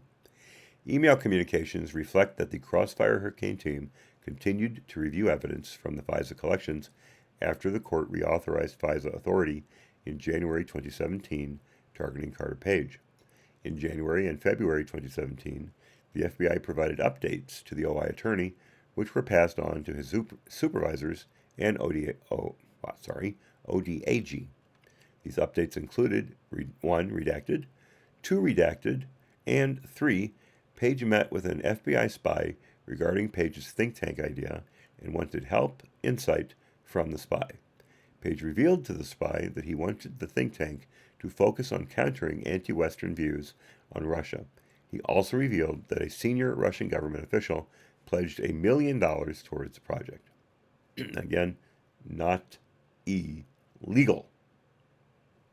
Continuing. In addition, the team continued its efforts to corroborate the information in Steele's reports, including identifying Steele's subsources. Remember, Steele never named them to the FBI. As described in Chapter 6, after the FBI identified Steele's primary subsource and in January 2017, after renewal application number 1 was signed. Thank you. I never knew, maybe I should have, but I never knew that the information about Steele's primary subsource came in after renewal 1 had been completed. That the dates had never been provided in this document, and I didn't remember hearing it from anyone else beforehand. This is the first I knew for sure.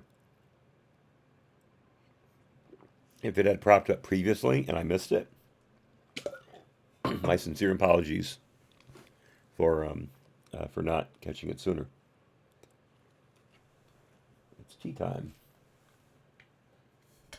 That first cup was only three-fifths full because the thermos doesn't hold 3 full Yetis. It holds 2 2/5.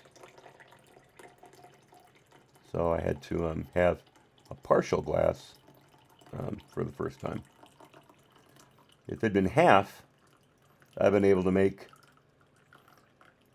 easily another half of a glass, half of a Yeti, because the default setting on the Keurig is 8 ounces. But as I sit here thinking about it, I could have easily selected 4 or 6 ounces and filled it up. I was rushed, folks. I was so rushed when I got home. I was losing it. And again, I forgot to turn on my microphone. Thank God Uncle Bobbity was here to catch that. I did not want to make you wait any longer than possible. Thank you, Laura. That's very kind of you. I really appreciate it. And you guys do help out incredibly much, an incredibly great deal of the time. So, in fact, all the time. What am I saying? All the time. There's no a modifier needed for that. And I really appreciate it. So, again, thank you, Laura.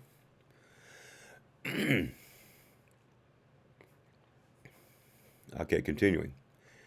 Case Agent 1 and the supervisory intel analyst reviewed, I believe it's a him, so forget the her. Following the January interview, the supervisory intel analyst, with assistance from Case Agent 1, wrote a lengthy summary of the interview. As described in Chapter 6, the primary subsource told the FBI that he provided Steele with some of the information in Steele's reports. The supervisory intel analyst said that the information from the interview with this primary subsource provided details used to identify subsources referenced in Steele's reports, which assisted the investigation.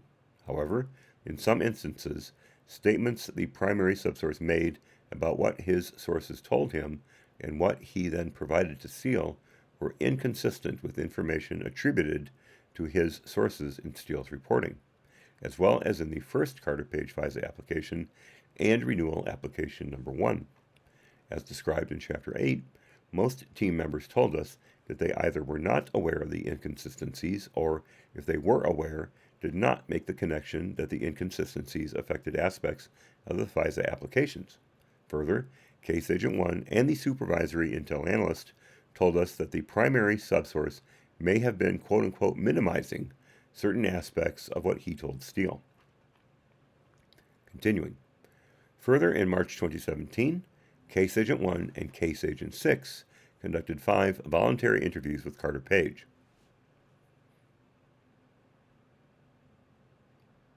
I didn't know that.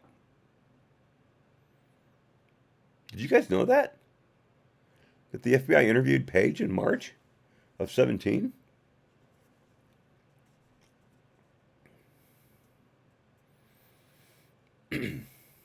Oh, Laura, yeah, Google definitely is doing everything it can to make things more difficult for people of our sensibilities.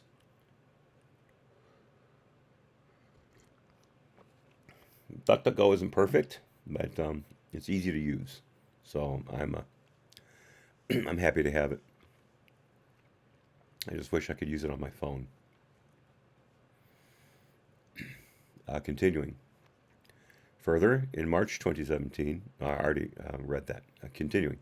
During those interviews, Carter Page provided the following: information about his July and December 2016 trips to Moscow, Individuals he denied meeting to include Igor Sechin and Paul Manafort, a trip to Singapore in February 2017 for Gazprom Investor Day, and his lack of involvement in the Republican National Committee's platform change on assistance to Ukraine.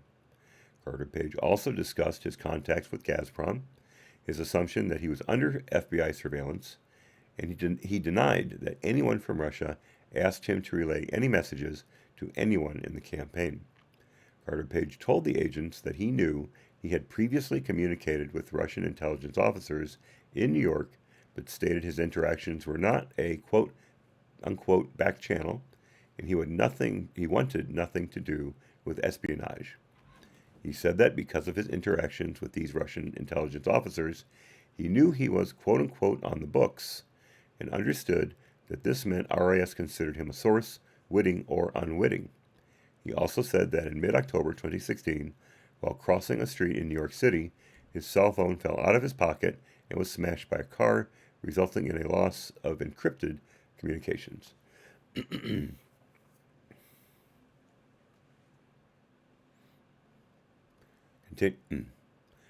Following the interviews with Carter Page and review of the FISA collections, agents working on the Carter Page investigation discussed and had differing opinions about seeking a second renewal.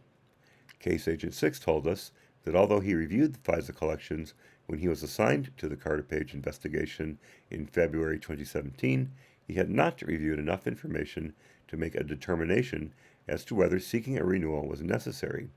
He told us that he reviewed redacted, in which Carter Page redacted. And again, this could be information gleaned from physical searches. That would explain a lot.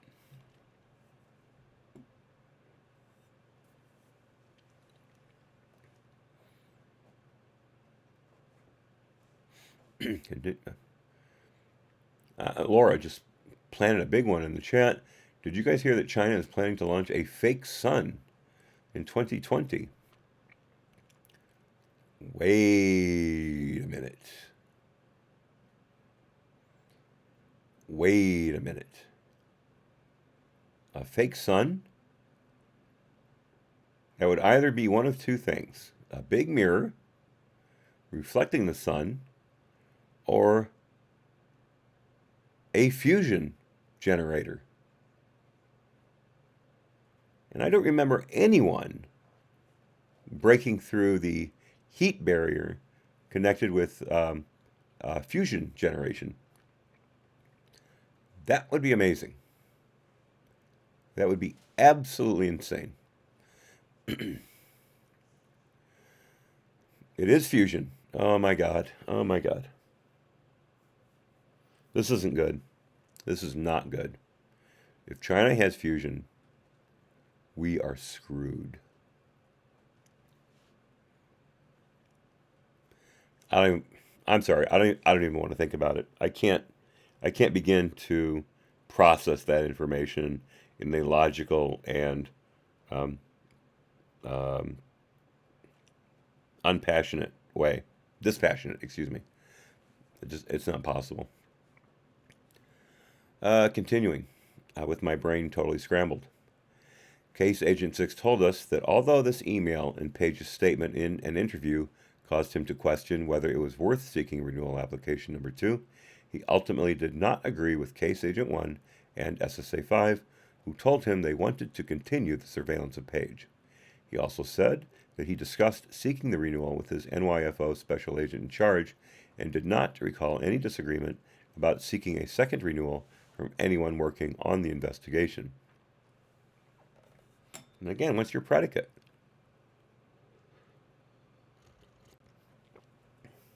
You guys never charged Page with anything. So what the hell did you find?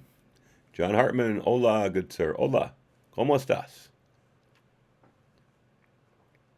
And please, call me Hat. Continuing. SSA 3 told the OIG that there were discussions at headquarters among members of the Crossfire Hurricane team, including SSA 2 and Boone, about Carter Page and whether he was a significant target at that point in the investigation. According to SSA 3, he and SSA 2 believed at the time they approached the decision point on a second FISA renewal that, based upon the evidence already collected, Carter Page was a distraction in the investigation, not a key player in the Trump campaign, and was not critical to the overarching investigation, which again had found nothing. Continuing. SSA 2 told us that he questioned whether seeking a second renewal was the best use of FBI resources, as Carter Page had, quote, deviated from a consistent pattern of life, close quote, and was no longer communicating in the same way as he had in 2016. SSA 2 and SSA 3 told us that they did not know or recall who at the FBI ultimately made the decision to seek the second renewal or the reasons why. Wow. Weren't they supposed to be involved in that?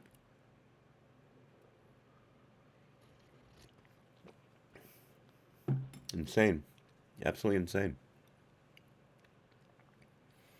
Continuing. Boone told us that the team discussed what further steps to take in the investigation of Carter Page, and not solely whether or not to seek a second FISA renewal.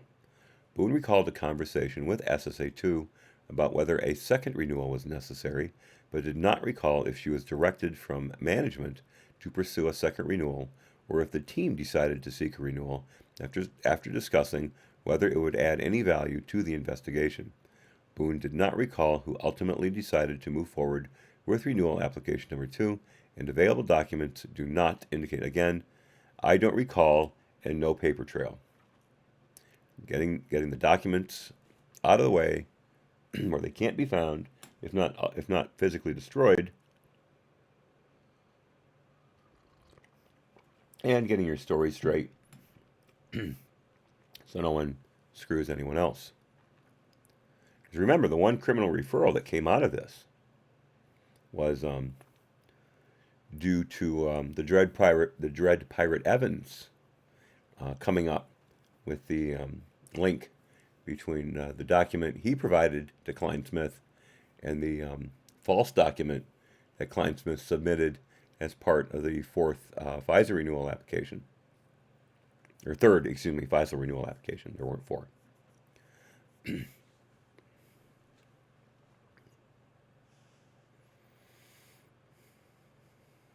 I can't even think about it, Hollywood.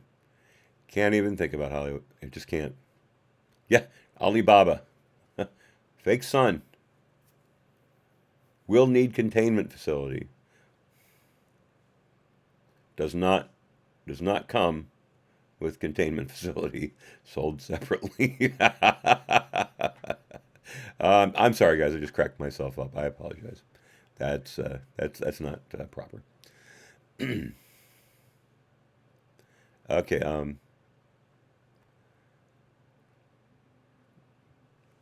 Discussing a renewal after discussing whether it would add any value to the investigation, Boone did not recall who ultimately decided to move forward with renewal application number 2, and available documents do not indicate. I believe I already read that. Anyway, Section B, capital B, preparation and approval of renewal application number 2. 1. Draft renewal application. Case Agent 6 and the OGC attorney assisted the OI attorney in the preparation of renewal application number 2. On March 20, Case Agent 6 sent the OI attorney an email with an attachment that included, quote, my first round of additions so you can get started, close quote. The additions that Case Agent 6 sent included information Carter Page provided in his FBI interviews in March 2017 about his involvement with a Russian business, Page's discussion with Russian officials about a Southern District of New York or SDNY indictment, Page's denials about meeting a Russian government official, and his lack of involvement in the drafting of the RNC's platform provision on Ukraine, footnote 363. As discussed in Chapter 8, all of the Carter Page FISA applications alleged that Page participated in drafting the RNC's platform change on providing lethal assistance to Ukraine, and we've gone over that several times. The FISA applications alleged that the platform change on Ukraine would not include a provision to provide weapons to Ukraine to fight Russian and rebel forces, controverting Republican Party policy. And I'm sorry. Again, that allegation is completely false. And again, we've discussed that several times. No need for me to go into it again. But the fact that the FBI kept leaning on that, and things like that Steele's reporting had been corroborated and used in criminal proceedings.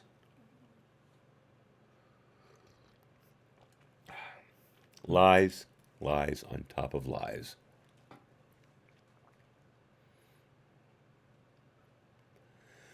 All right, that was footnote 363. Continuing, emails reflect that on March 23 and March 29, Case Agent 6 sent a draft of renewal application number 2 to Case Agent 1 for his review. However, we did not find a response from Case Agent 1 to Case Agent 6 about the draft. Of course you didn't. Continuing, on March 23, Case Agent 6 emailed the OI attorney additional information from recent FISA collections, recent Carter Page interviews, and other information derived from the ongoing investigation for inclusion in renewal application number 2. Okay, that proves it. That proves that those redacted sections are physical surveillance. Because right here it says recent FISA collections, recent Carter Page interviews, and other information derived from the ongoing investigation.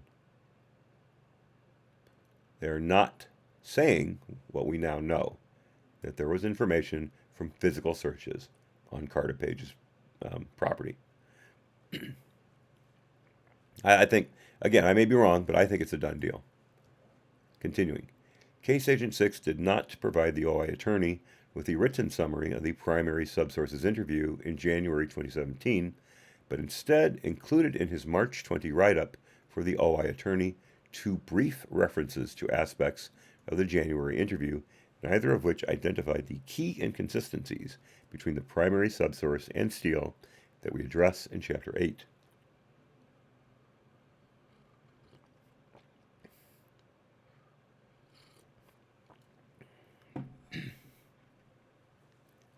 I missed it, SRS. I only saw pieces that they played on Hannity, and I watched the first part of Ingram.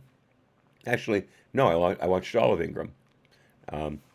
And of course, my favorite one, again, I didn't see the whole thing, but I think that everybody's favorite when he said, "Do we feel like we're being impeached?"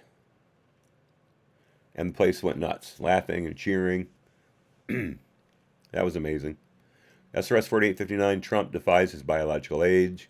The real Energizer Bunny on steroids. I keep reading ahead. I started reading John's chat, and I just screwed it up. The real Energizer Bunny on steroids. And John makes the excellent point. When is he not on fire? Beautiful. Well put. Continuing. Let's see. Here we are.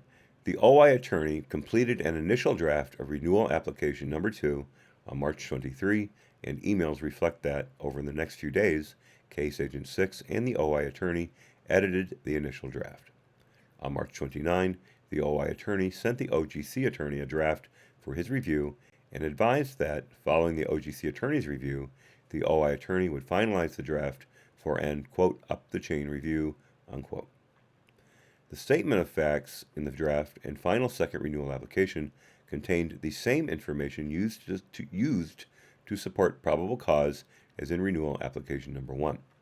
This included the assessment that post-election, the FBI believed that the Russian government would continue efforts to use U.S. persons, such as Carter Page, to covertly influence U.S. foreign policy and support Russia's perception management efforts. And again, they had nothing. Nothing. If they had anything worthwhile to continue these renewals on Carter Page, he would have been charged at least with a FARA violation. At least.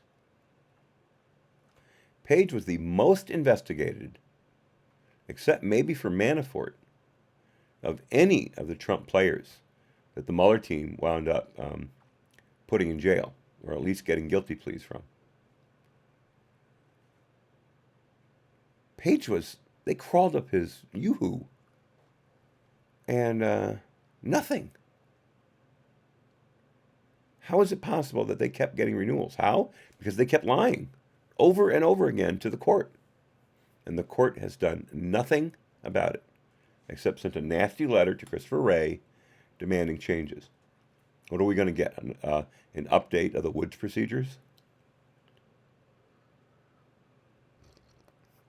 That'll keep the FBI in line. SRS 4859 says, all of ours hope someday Carter Page and General Flynn will stand and get their day. God bless you, sir. Yes. Papadopoulos, too. All of them had their lives ruined.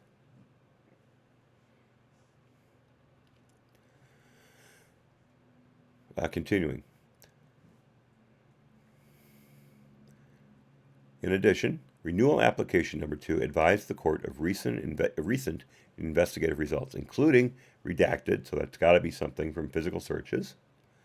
Next, the results of recent FBI interviews with Carter Page, in which he revealed that during his December 2016 travel to Russia, he met the Russian deputy prime minister who asked him how to connect for quote-unquote future cooperation, and in which Page also revealed that during travel to Singapore, he met a vice president of Gazprom Bank, which the FBI assessed revealed Russia's continued interest in Page. Again, none of that is illegal. It is pure First Amendment constitutional protected right. Footnote 364. As with other denials made by Carter Page, described in chapters 5 and 10, renewal application number 2 did not include denials Carter Page made during a meeting with an FBI spy in January 2017 concerning Steele's election reports. During that recorded meeting, Carter Page characterized the Steele election reporting as, quote, just so false and, quote, complete lies and spin. And the FBI knew that when they came up with the second renewal.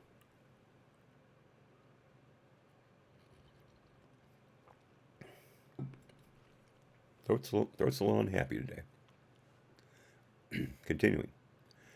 Next bullet point. Carter Page's denial during a March 2017 FBI interview that he told Russian officials that he was male 1 in the indictment of 3 Russian intelligence officers described in Chapter 3. When asked a second time about this statement, Page said he, quote, forgot the exact statement, close quote, which the FBI assessed showed that Page was not completely forthcoming during this interview. Yeah.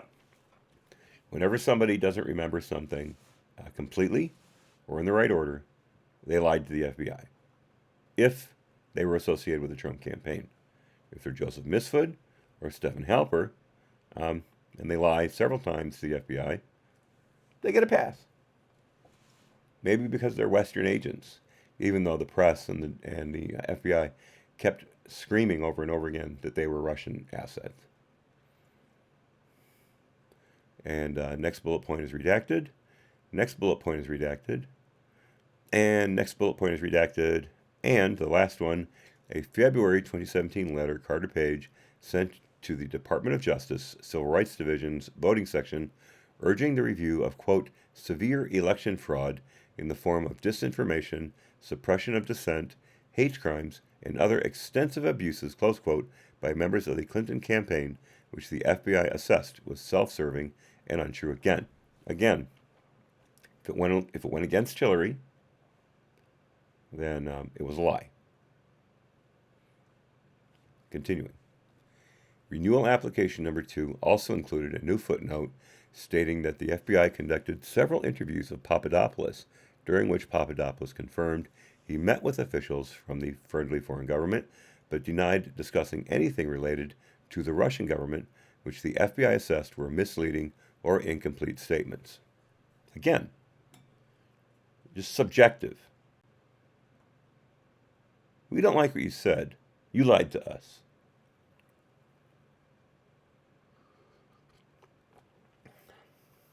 What a complete railroad job. Continuing.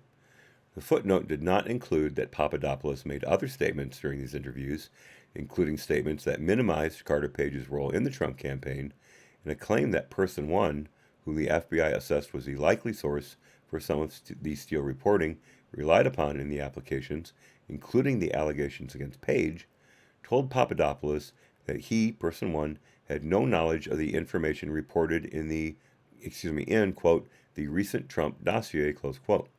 Renewal applications number 2 and 3 did advise the court of a news article claiming that person one was a source for some of the Steele reports and that person one denied having any compromising information regarding the president.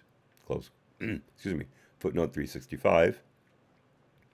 In Chapter 5, we describe how the FBI did not specifically and explicitly advise OI about the FBI's assessment before the first FISA application that person one was the subsource who provided the information relied upon in the application from Steele reports 80, 95, and 102.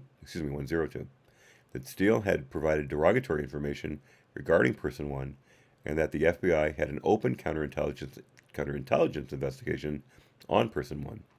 As noted previously, in the next chapter, we describe the information from the primary subsource interview concerning person one and the information that was not shared with OI about inconsistencies with the primary subsource and Steele concerning information provided by person one.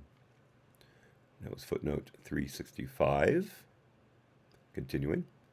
The source characterization statement for Steele, reliance on Steele's reporting, and the information concerning the positions and access of the subsources remain the same as in the first FISA application and renewal application number 1, with the exception of changing Steele's status with the FBI from suspended to closed as a result of the Mother Jones disclosure. The OI attorney told us that there had been prior instances in other investigations where the FBI has closed a source and OI disclosed it to the FISC as they did in the Carter Page renewal application number 2. Number 2. Why did you wait all that time?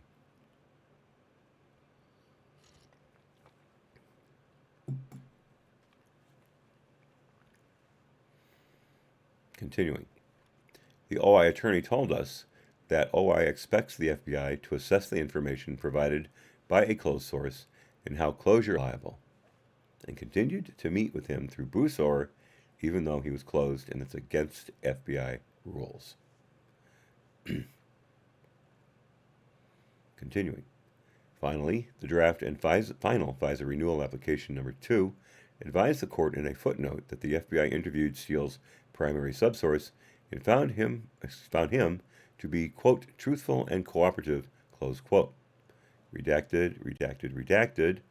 The application did not otherwise describe the information the primary subsource provided to the FBI or identify any statements made by primary subsource that contradicted or were inconsistent with information from Steele's reports relied on in the application. Emails reflect that on March 31, the OI attorney drafted this footnote with feedback from the OGC attorney. The OGC attorney edited the footnote to reflect that the FBI was undertaking, quote, additional investigative activity to further corroborate the information provided by Steele, close quote.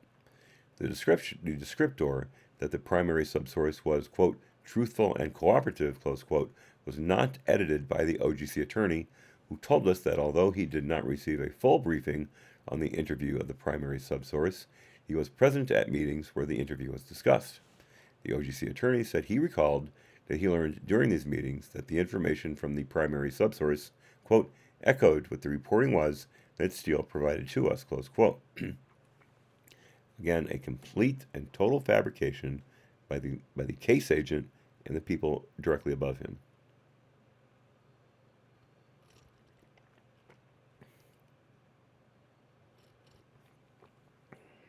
Excuse me.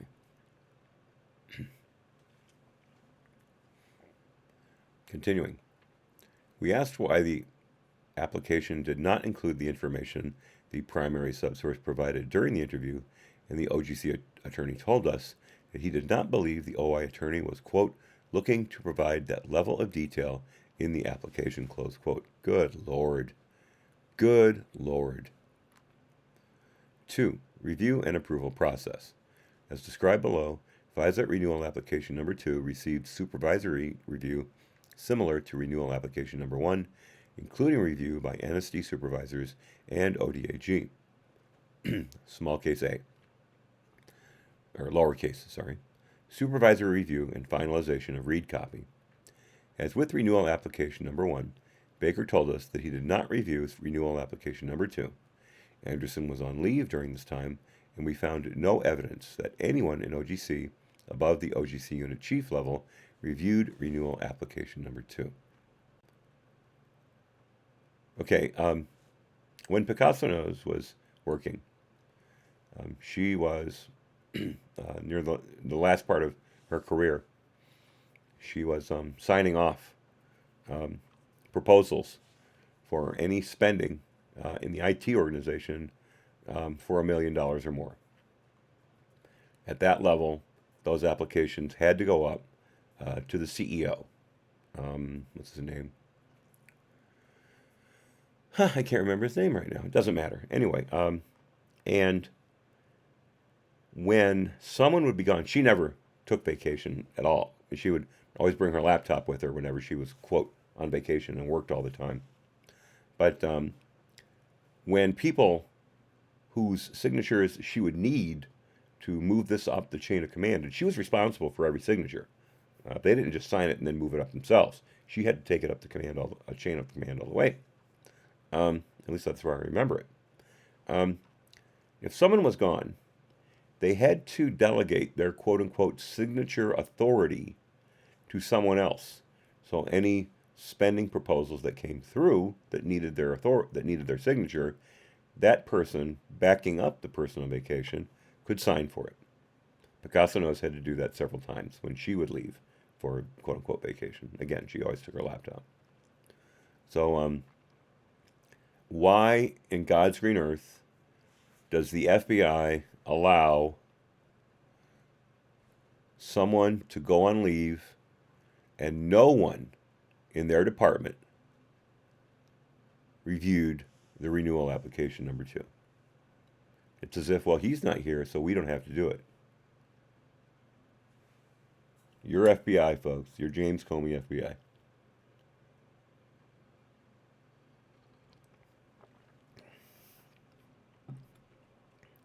Real quickly, anyone who watched Bongino yesterday, or this morning, if you missed it yesterday, like I did, remembers very clearly what he said about taking a sledgehammer to the intelligence and law enforcement community in the federal government. I won't quote everything he said because I don't want to get it wrong, but he basically said all of these agencies should be divided up into 3 agencies, each with its own specific duties. Period. And it was a hell of a idea. And I'm sure General Flynn, when he was discussing what he wanted to do with the intelligence community, would probably agree, if not completely with Dan, certainly in spirit. I hope his idea gets out to the White House, or at least to Congress.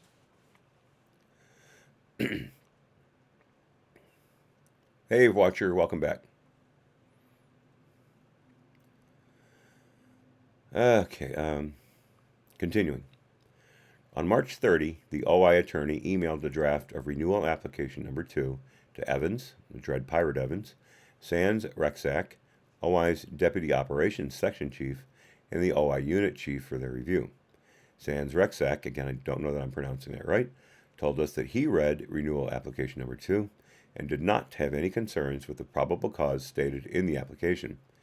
He said that with each renewal application, the FBI was obtaining quote-unquote nuggets of additional information that furthered the probable cause. I'm going to call bullshit on that. Sorry, kids, language.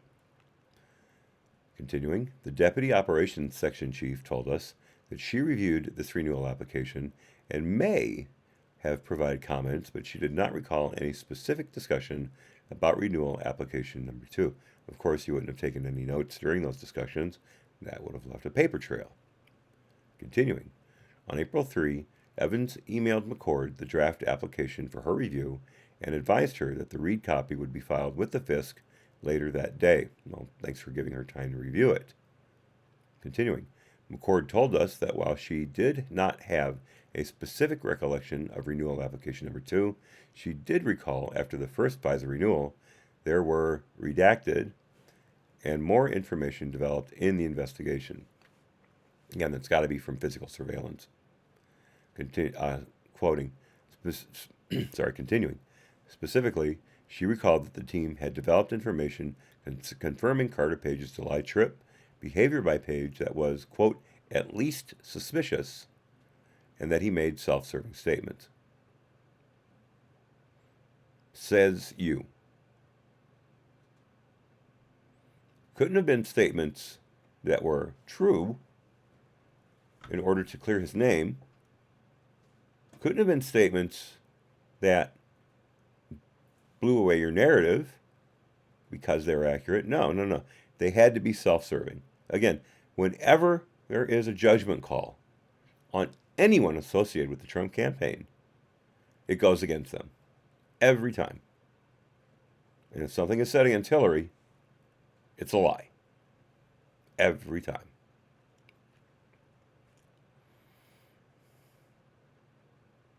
Continuing. Lowercase b.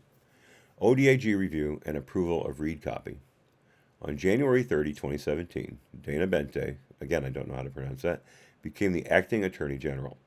On February 9, 2017, following the confirmation of Jefferson Sessions to be the Attorney General, Bente became the acting DAG, a position in which he served until April 25, 2017. On March 31, 2017, Bente became the acting Attorney General with respect to the Crossfire Hurricane investigation by virtue of then Attorney General Sessions' recusal. Again, probably the worst decision made by a cabinet member in modern history.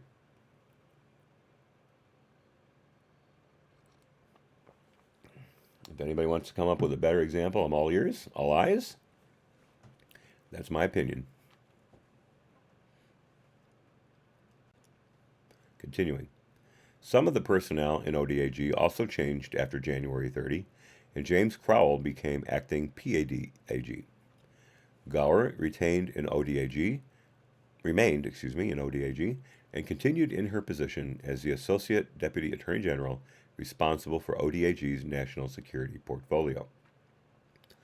On April 2, Gahar gave the draft application to Bente and Crowell, along with a memorandum containing questions and notations to assist in their review of the renewal application. Gahar said that because this was Bente's first review of a FISA application targeting Carter Page, Bente wanted to ensure that he, quote, that he had, quote unquote, good visibility into the application. And, let's think about this.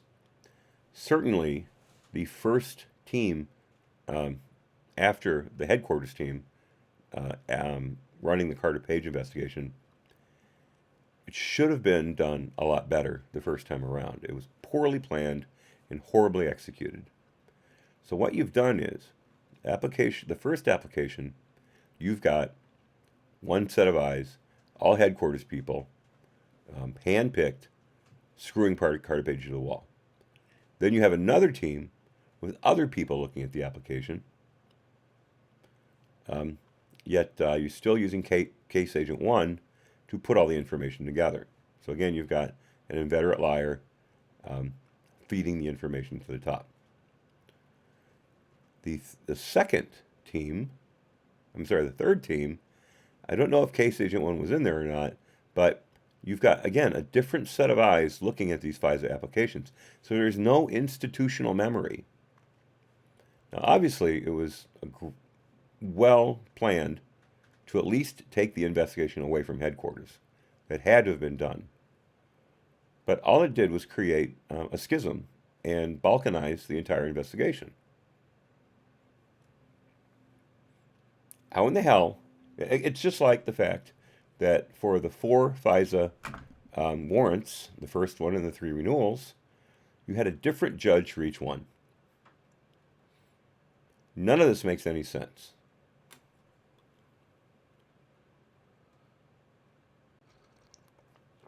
Who is running this circus?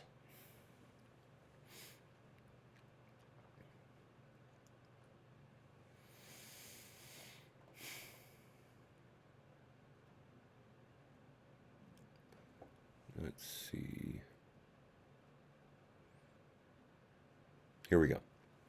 Bente told us that he did not specifically recall reading the Gahar memorandum or reviewing the read copy, although contemporaneous documents and emails reflect that Bente did, in fact, review the read copy prior to it being filed with the court.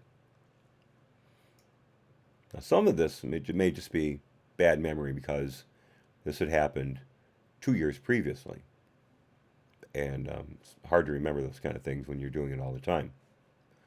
But still, the Carter Page investigation was the most intrusive investigation in political history because it involved a president. First a candidate, then a president-elect, then a president. And you would think there would be more documentation in certain instances that was probably destroyed, or better recollections that were probably gone over with other people to get their story straight.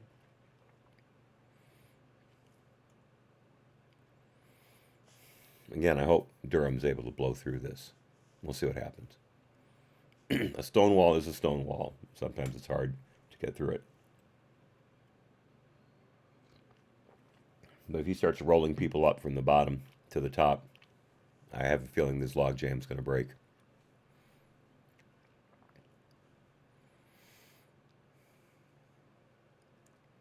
Continuing. Gahar told us, and notes reflect, that after Bente reviewed the footnote in the renewal application concerning the closure of Steele as an FBI CHS, Bente asked whether there was concern about the potential bias of Steele. Gahar told us that she did not recall the specific discussions they may have had on this issue, but she recalled that Bente was very engaged on the issue of Steele's potential bias and said they had multiple discussions on that specific issue. Then how can you not know what you discussed? Seriously, you remember the meeting, but you don't remember what was said?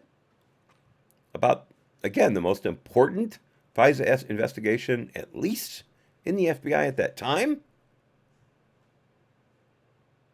If not ever? I'm sorry, Senator, I don't recall. Continuing. Bente told us that he did not recall what information he was provided about Steele or what Bente knew about Steele or his reporting when Bente considered the second renewal application. As with the previous two Carter Page FISA applications, OI waited for approval from ODAG before submitting the read copy to the FISC. On April 3, Gahar notified Evans that Bente approved sending the read copy to the FISC. 3. Feedback from the FISC, completion of the final renewal application, and Wood's procedures, and final legal review. On April 3, the read copy was filed with the FISC. On April 6, the OI attorney advised Evans and the OI supervisors that the FISC judge reviewed the renewal application, had one non-substantive edit to a signature page, and would sign the application without an appearance. Again, no hearing required. To spy on a presidential campaign, a president now, a presidential administration. No hearing required. And we're worried about the FBI getting its act together. I think the FISC needs to be burned to the ground and built from the ground up.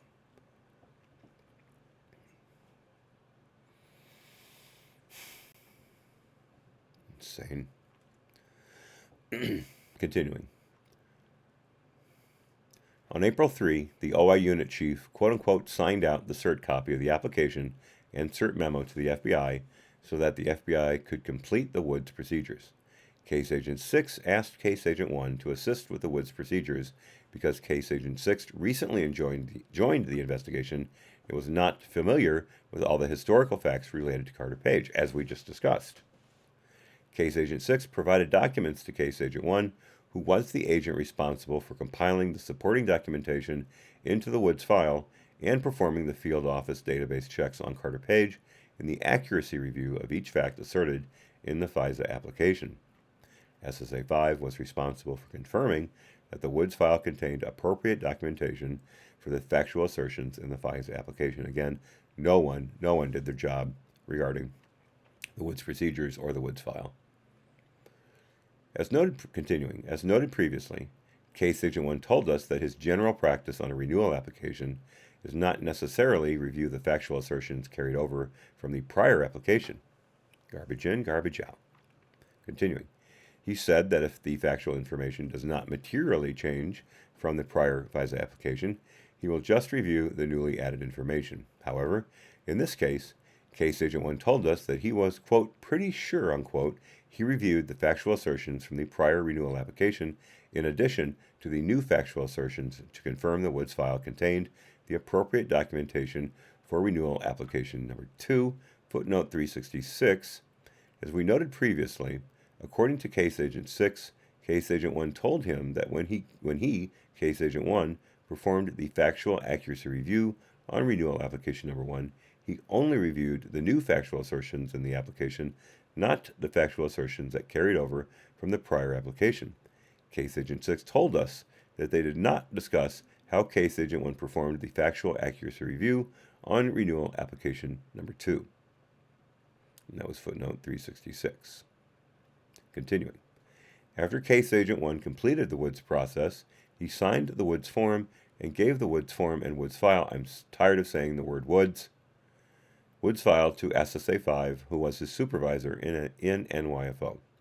SSA 5 told us he made sure every fact in the application had a supporting document in the Woods file. That would be a first. Continuing. SSA 5 then signed the Woods form on April 4, affirming the verification and documentation of each factual assertion in the application, and sent the FISA application package containing the Woods form, cert copy, and cert memo to the headquarters program manager, assigned the responsibility of signing the final application as the affiant under oath that the factual information was true and correct, footnote 367.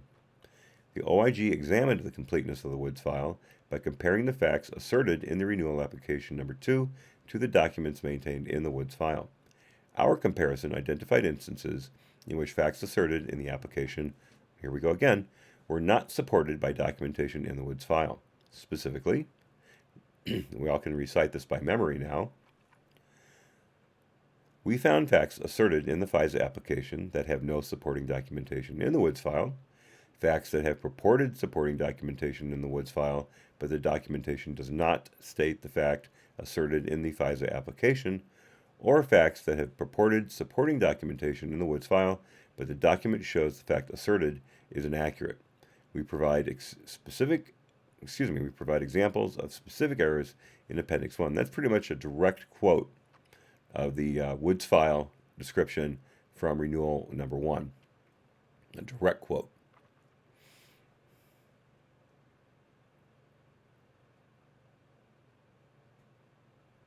Okay. I have to read this. Uncle Bobby says to Watcher, I became a boomer in the chat at HP when I mentioned the term librarian. I was a librarian, actually, in school. I was the class librarian in 4th grade. I was a librarian assistant in junior high, and I was a librarian assistant in high school. And I also lived at our local library. The fact that my town had a library is absolutely stunning. If you would ever see my town, you would never believe that it contained a library. And I lived there when I was a kid. To be honest, my home life was extremely chaotic and very damaging. And I was either reading in the closet or I was reading in the library. And I would stay there until they closed. I would help close, just so I could stay there as long as possible. And then I would leave. There was a reading room that had a green leather chair, a very comfortable green leather chair, and I believe it was a Simplex, no, not Simplex. It was an old tick-tock clock that you had to wind. It wasn't a grandfather clock, but it was a wall clock. And that tick-tock, tick-tock, and the chair and the reading was so relaxing, so wonderful. It is one of my favorite memories ever. They redid the library, and that room is gone. It broke my heart when I found that out. I went in, literally to grab a book and spend an hour in my chair, and it wasn't there anymore. To be honest, I'm tearing up right now thinking about it. That's how devastating it is, or was, whatever you want to say. Part of my revered childhood is gone, and that hurts.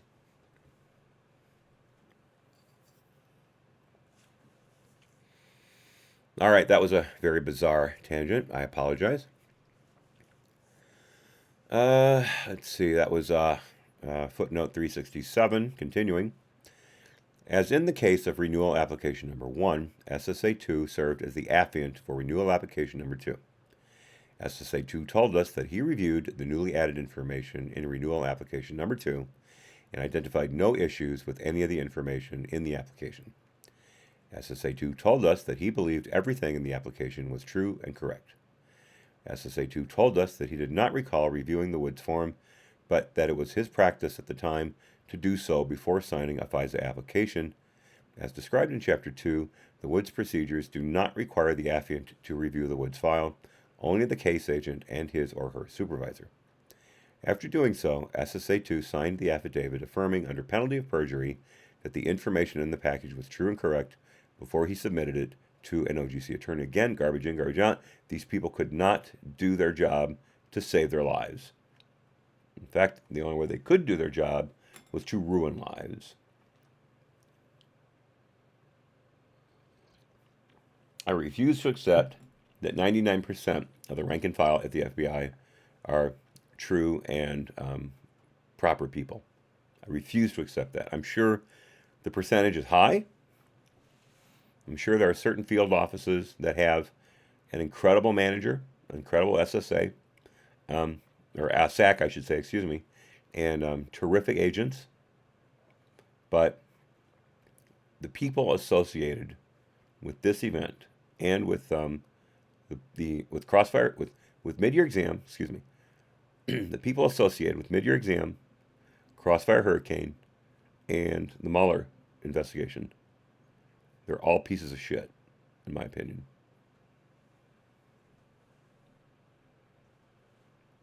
Watcher says one library is now a hipster coffee shop. Oh my God. Oh my God. That is at least disheartening, if not absolutely crushing. I'm very sorry, Watcher. That's horrible. You can't even go in there. Continuing.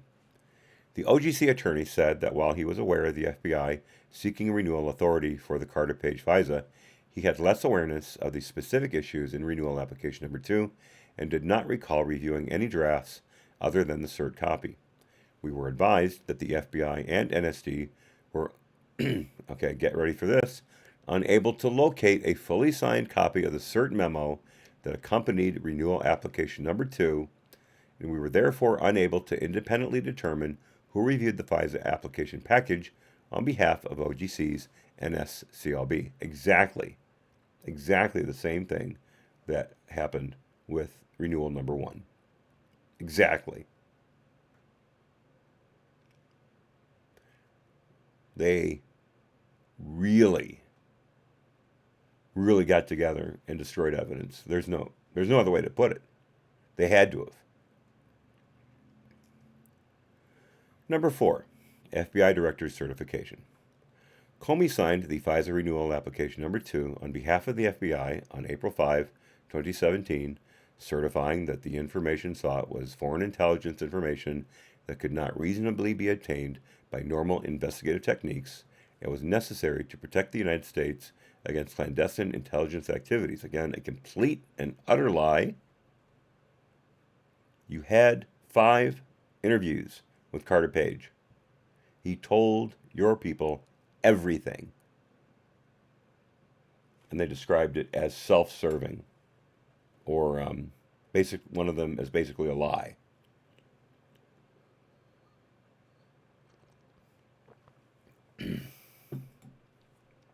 Unbelievable. Continuing.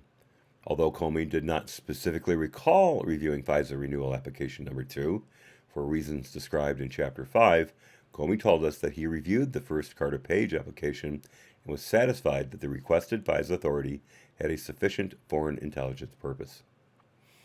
Another fraud on the court. And no one's doing anything about it. Ray! Ha ha! It's complete. It's complete. The party can begin. God love you, Ray. Thanks for getting here.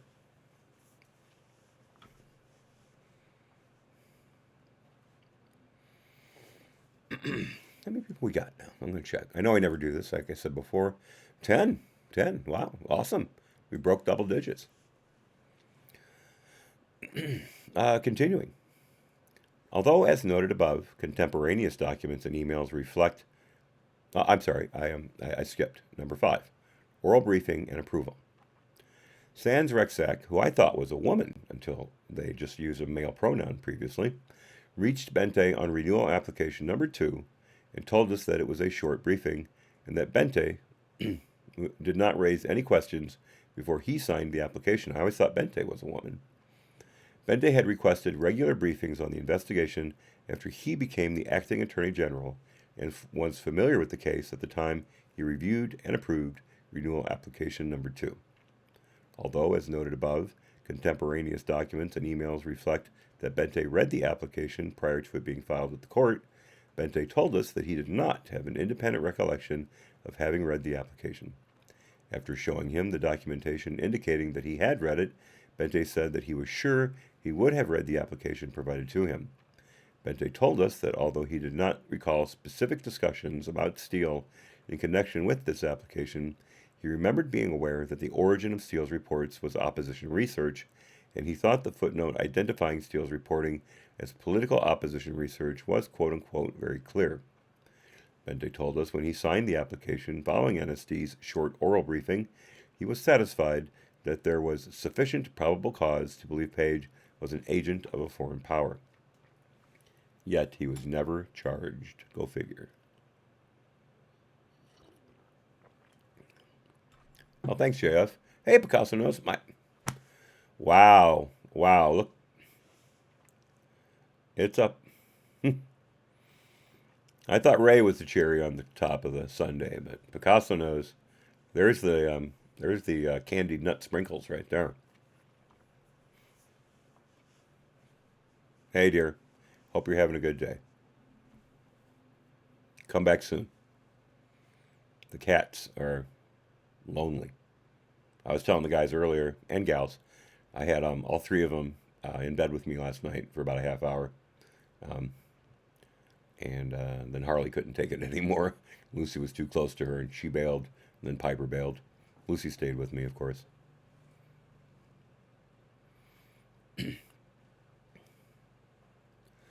Okay, continuing. Bente told us when he signed the application. I'm sorry, I already read that. Continuing. This is Bente also told us that he knew at the time that 2 different judges had previously found probable cause and that it was important to acquire whatever evidence the department could regarding Russia's interference with the 2016 U.S. elections, which never happened. It's a complete lie, made up by the Hillary campaign, and you guys know it. You know it. And again, those 2 different judges, there was no hearing. They just signed off on it. They rubber stamped it. They never even had anybody present the case. How do we know how much they even read? If Comey can sign a FISA application without ever reading it, trusting that it to be true, maybe only reading the cert memo, what the hell's a judge supposed to do?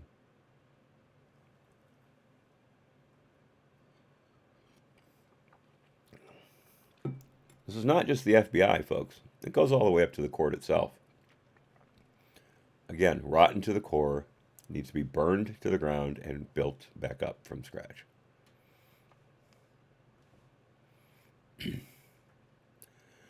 Let's see. Continuing. Bente. I'm sorry, we already read that. Continuing. On April 7, Bente signed the application as acting attorney general, and the application was submitted to the FISC the same day. By his signature, and as stated in the application, Bente found that the application satisfied the criteria and requirements of the FISA statute and approved its filing with the court. Footnote 368. Bente's signature also specifically authorized, and that is redacted, and again we know that has to be physical surveillance and describing what in the physical surveillance they were authorized to monitor or steal or whatever. I've yet to think of anything else that could be, so. Continuing, that was footnote 368. 6 final orders. The final FISA application included proposed orders, which were signed by FISC Judge Ann C. Conway on April 7, 2017.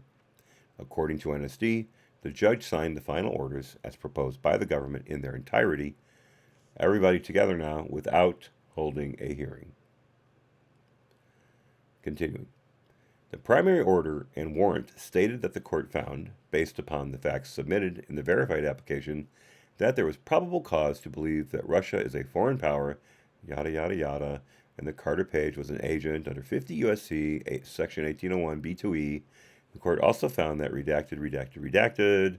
The court authorized the electronic surveillance, and we're going to fill that in, and physical surveillance for 90 days, and redacted again, talking about what they were allowed to go through physically.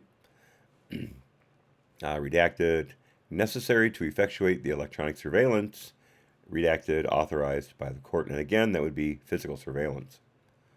Roman numeral 3, FISA renewal application number 3, June 29, 2017. I have two family members whose birthday is the 29th. Born 3 years apart, same day. I know the record is like 5 kids in the family born on the same day. I think it's 5. It was in the Guinness Book of World Records. I read that cover to cover back in the 70s. A lot of fun. A lot of fun.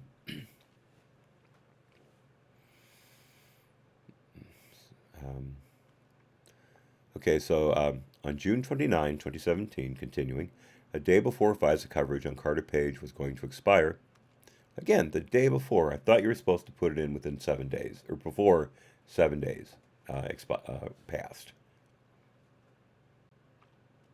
Maybe it's different for renewals. I don't know. So Horowitz didn't explain it. So who's to say?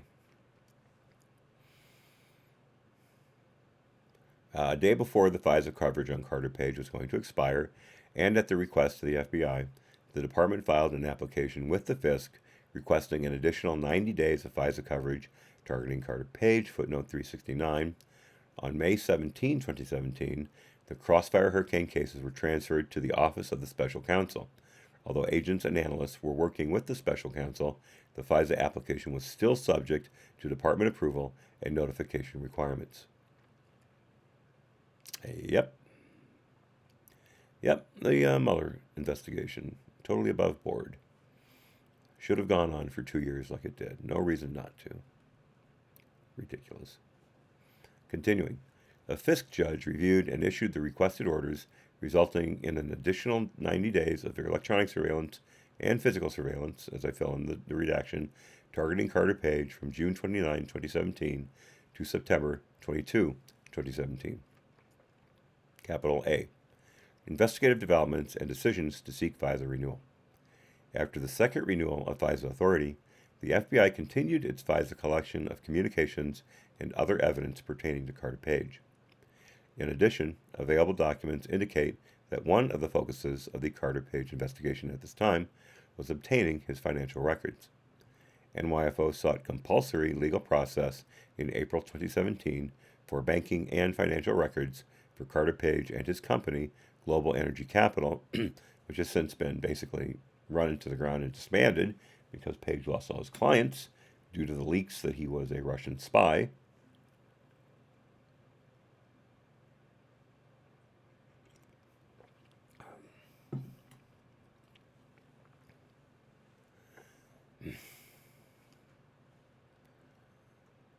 Continuing.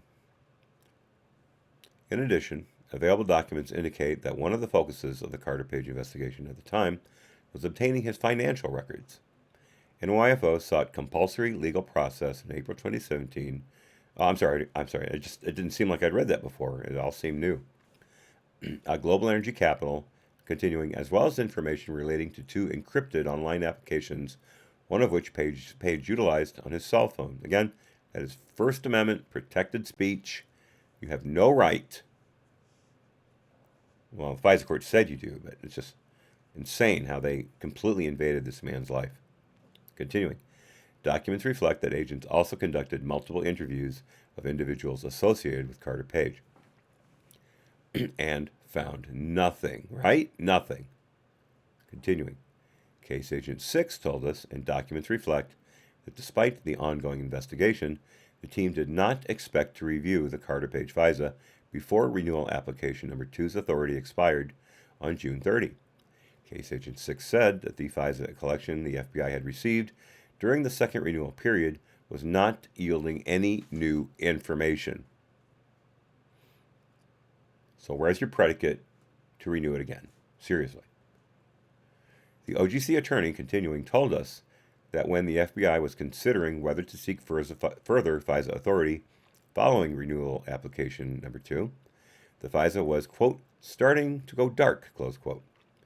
During one of the March 2017 interviews, Page told Case Agent 1 and Case Agent 6 that he believed he was under surveillance, and the agents did not believe continued surveillance would provide any relevant information. Case Agent 6 said, and I'm sure that's referring to physical surveillance on Page, that's redacted. Continuing, SSA 5 and SSA 2 said that further investigation yielded previously unknown locations that they believed could provide information of investigative value, and they decided to seek another renewal.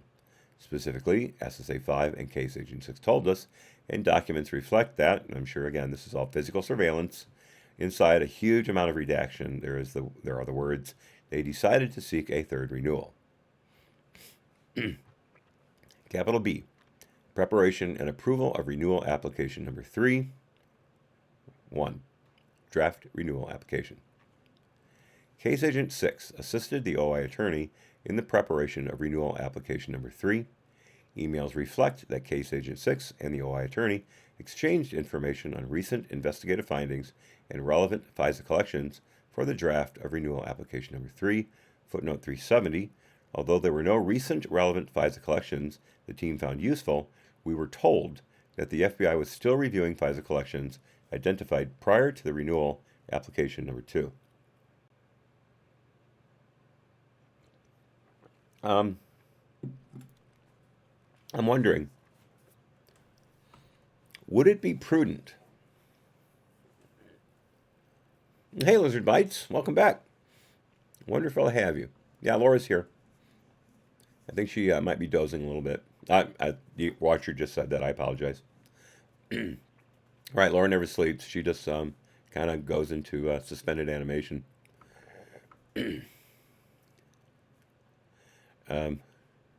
Thank you, Lizard Bites. Again, very, very nice to have you. Very nice to have you. By the way, I visited your channel. I listened to one or two of your musical numbers, and I found them very, very good. I really enjoyed listening to them. I left a comment on one of them. It was an older piece, but again, your talent is quite up there. Again, I really enjoyed it. I'd love to hear your opinion of my intro and outro music, Brian Dro's Learning Curve. I'd love to hear what you think of it. Everybody likes it here, but I'd love a professional's opinion to see what you think.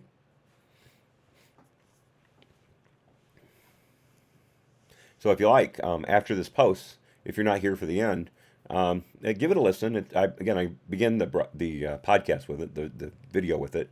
It's about 3.5 minutes long, and if you like, just leave a comment in the comments section. Tell me what you think. If you don't care to, that's fine. I understand completely. Totally up to you.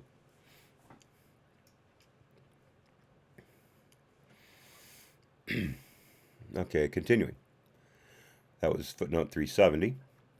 On June 16, the OI attorney emailed the OGC attorney and Case Agent 6 the first draft of renewal application number 3 for their review. On June 18, Case Agent 6 responded to the email by providing answers to the remaining questions in the draft application.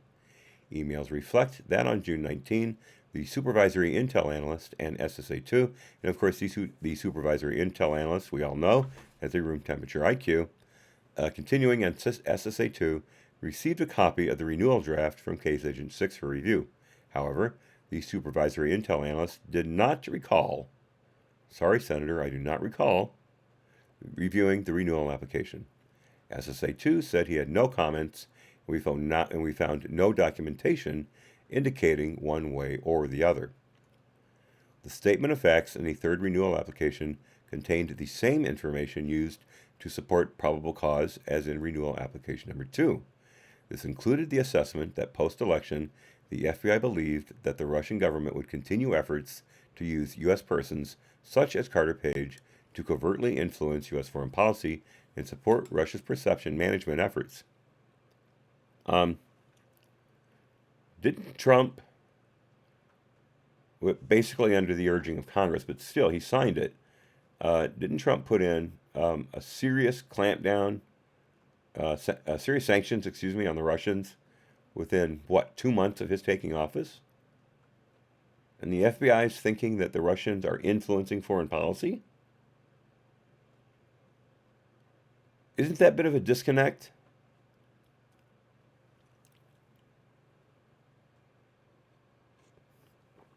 Your FBI people, there you go.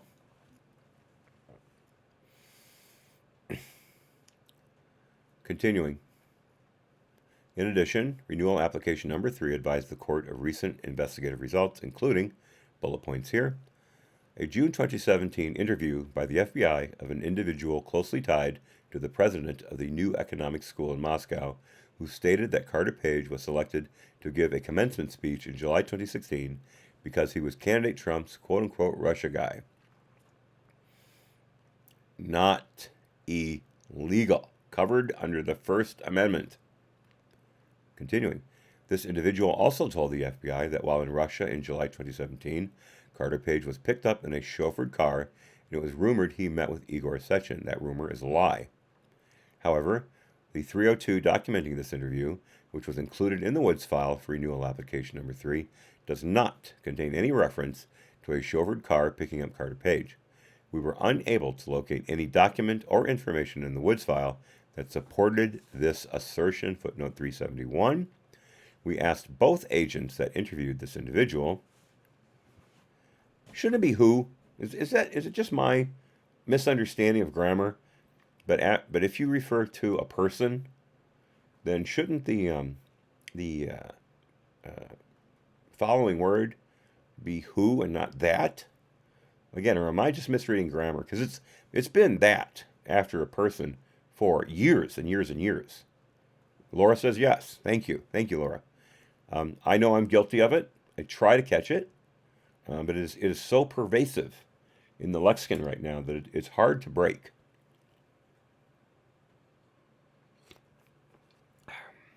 If anyone's going to know, Laura's going to know. I appreciate it, Laura. Thank you.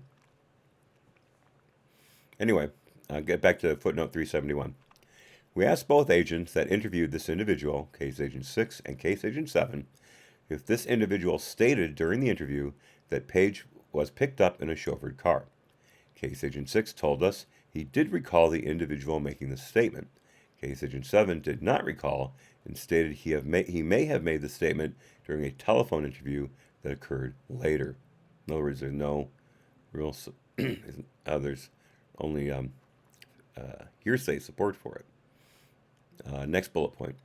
A June 2017 interview by the FBI of a different individual closely tied to the New Economics School in Moscow, who told investigators that he did not think it likely that Carter Page and Sechin met during Page's visit to Moscow in July 2016. This ought to be good. The FBI assessed that because this individual was unaware of a meeting that Carter Page had with a different Russian official while in Moscow in July 2016, the individual did not know about all the meetings that Page had while in Moscow in July 2016, and the FBI assessed that, based on the rumored meeting between Page and Sechin described in the prior bullet point, Page likely met with Sechin prior to the time that Page joined this individual at the New Economics School. Again, if there's any kind of a judgment call, it's going to go against you if you're with Trump, and it's going to go for you if you're with Hillary, or now with the Democrats in general. Bullet point redacted, footnote 372. The third renewal application stated that redacted. And bullet point redacted, Next bullet point. A statement by Carter Page during a March 30 interview with the FBI about the loss and destruction of his cell phone. At the same time, media reports were discussing the FBI's possible investigation of Page. Guy loses his cell phone in a trap to a car, running over it. Again, benefit of the doubt, no way in hell. You're with Trump, you do not get the benefit of the doubt. It is seen as a deliberate attempt to foil surveillance.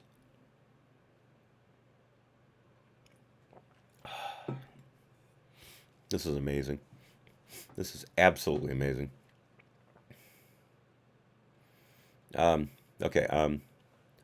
Media reports were discussing the FBI's possible investigative Page, and last bullet point, Carter Page's meetings with media outlets, which the FBI assessed may have been undertaken to promote his theories on U.S. foreign policy and refute claims of involvement with the Russian government's efforts to influence the 2016 election. Again, there were no efforts beyond a few Facebook ads, a few Twitter accounts,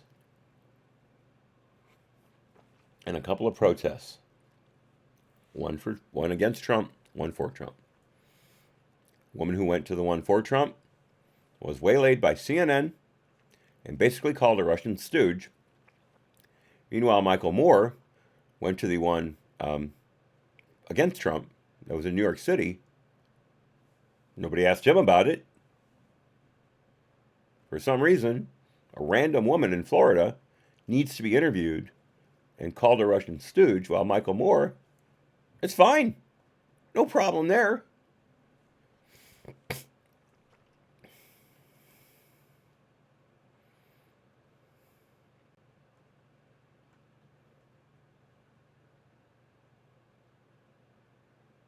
Right, lizard bites. Yeah, exactly.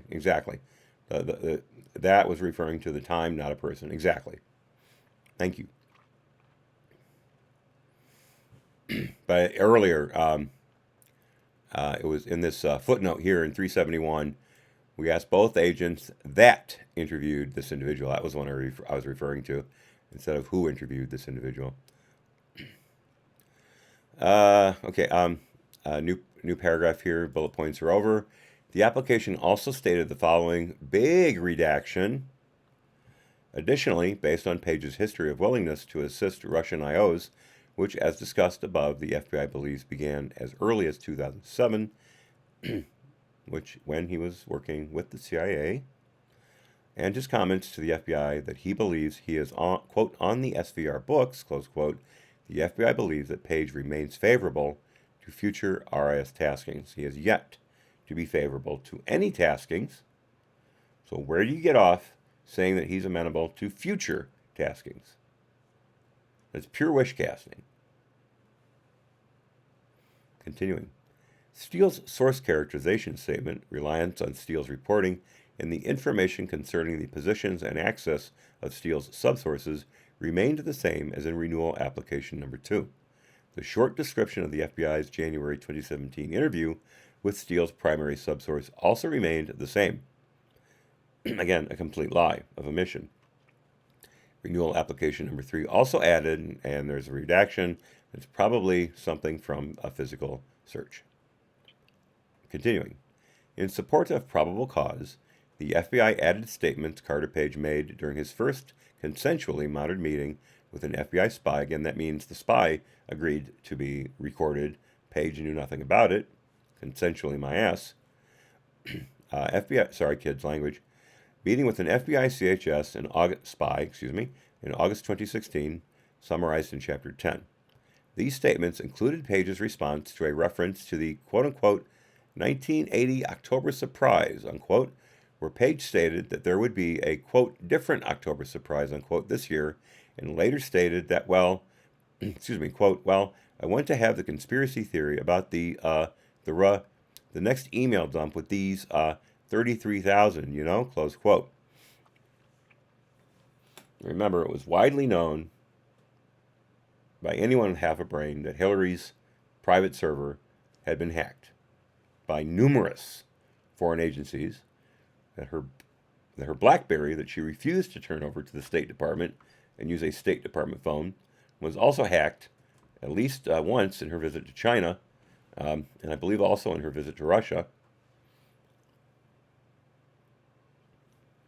They could have planted a Trojan horse or a worm into her phone remotely and then and copied her email communications quite easily. So the fact that Carter Page went along with a common theory about Clinton's emails. Remember, Roger Stone was promoting this October surprise, and why not go along with that if you want to? It's a free country. Well, I'm sorry, it's not a free country if you worked for Trump. Then your life is turned upside down and you're thrown in jail. But in this instance, it was nothing. It was just a statement. Continuing. In the application, the FBI assessed that these statements, along with other evidence, indicated that Page was aware of the pending leak of DNC emails.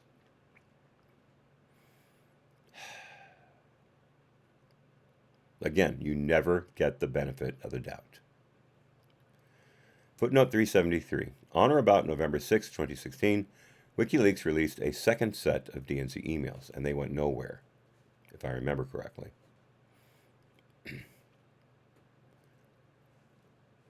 Continuing.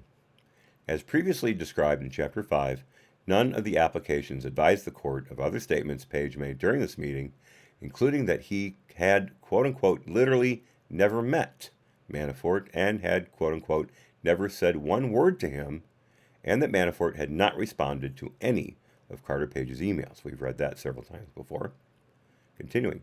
As described in Chapter 5, we found that information about the August 2016 meeting was not included in any of the 3 prior FISA applications because it was not shared with the OI attorney until on or about June 20, 2017, when Case Agent 6 sent the OI attorney a 163-page document containing the statements made by Carter Page during the meeting. Excuse me.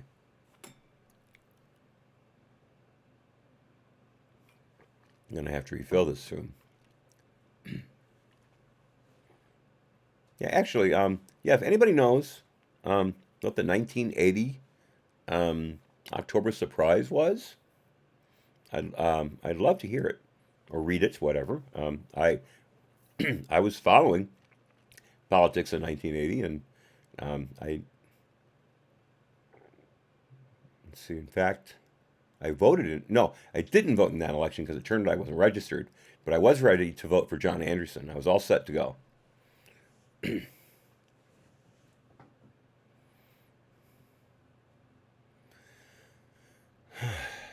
This is maddening. Continuing. The OI attorney told us that he used the 163-page document to accurately quote Page's statements concerning the quote-unquote October surprise in the final renewal application, but that the OI attorney did not read the other aspects of the document, and that the case agent did not flag for him the statements Page made about Manafort. Sorry, I'm reading ahead. Continuing. The OI attorney told us that these statements, which were available to the FBI before the first application, should have been flagged by the FBI for inclusion in the FISA applications at that time because the statements were relevant to the court's assessment of the allegations concerning Manafort using Page as an intermediary with Russia.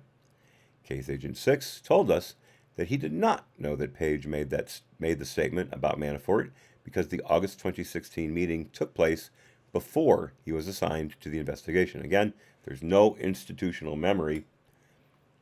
I wonder, this is a conspiracy theory, so cut me some slack, but still, I wonder if the mixing up of those teams, of taking it out of headquarters and keeping part of it in headquarters and then putting it in the NYFO, and then moving people around after that for the third team, I wonder if they did that on purpose to now I'm going to use that phrase again, to ruin any what's the word I'm looking for?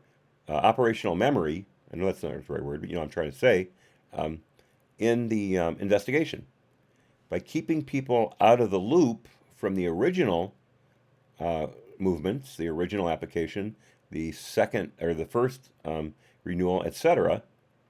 If they institutional memory, there it is. I wonder if they did that on purpose, like it just says here with Case Agent 6. Because it happened before he came on board, he didn't know anything about it. That's ridiculous. He should have been briefed fully, but he obviously wasn't.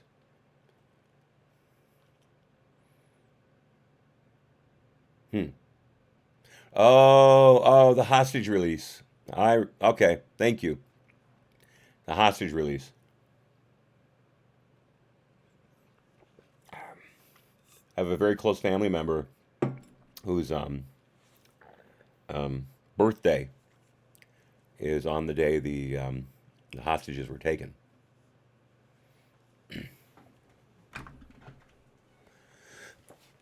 Excuse me. Butt's going to sleep. I think I was sitting wrong. It's very, very kind of you guys. I really appreciate your doing that. Okay.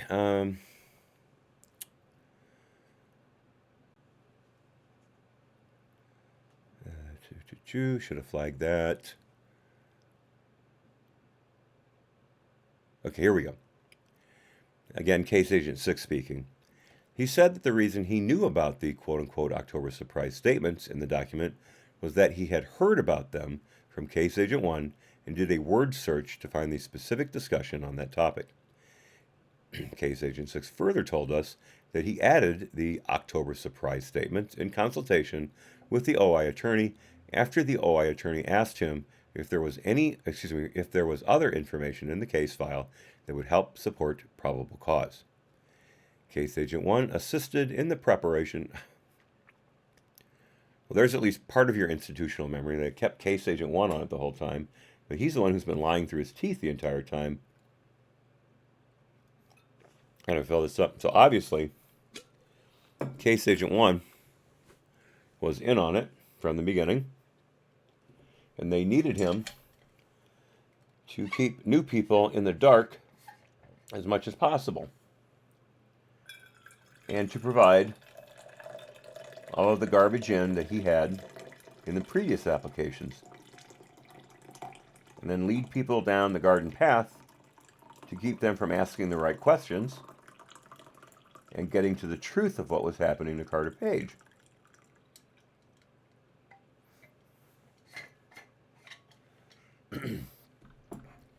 So there is a bit of institutional memory that actually benefited the FBI's lying, cheating, and otherwise unconstitutional invasion of Carter Page's life. I think this is going to be all the tea I need. Let's see.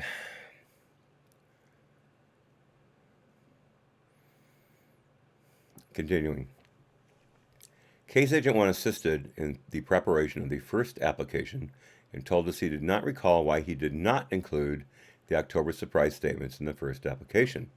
He told us that he remembered that he thought it was quote-unquote an odd exchange between Page and the spy at the time, and he said may have thought that it would have been difficult to convey to the court what Page's words meant. Well, it wouldn't have mattered anyway because the court wouldn't have read it. The court would have just rubber stamped it without a hearing, and you'd get away with it anyway. So far as there has not been one hearing for any of these warrants. They've all been signed off by different judges. Burn it down and rebuild it. Continuing. Similar to the previous applications, renewal application number 3 did not advise the court of information provided to the FBI in August 2016 regarding Carter Page's relationship with the CIA and information Page had shared with the CIA about his contacts with Russian intelligence officers, contacts that overlapped with facts asserted in the FISA application. This was so even though the FBI re-engaged with the CIA in June 2017, following interviews that Page gave to news outlets in April and May 2017, during which Page stated that he had assisted the USIC in the past. He did not specifically mention the CIA, though, in any of those interviews. I mean, he was on Hannity a number of times during this. And Hannity pressed him over and over again. Who were you working for? Who in the USIC were you working for? Page never gave it up. Not once. Even though it would have helped his case immensely to get that out there in the public, although no one would have believed him. So I'm sorry, it wouldn't have mattered anyway. The media would not have believed him, so what the hell am I saying?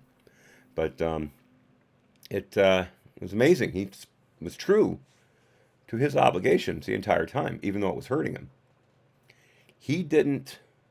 Page didn't admit to working with the CIA until something like a week after this report came out, and he did it on Hannity. And Hannity chided him for not telling him sooner.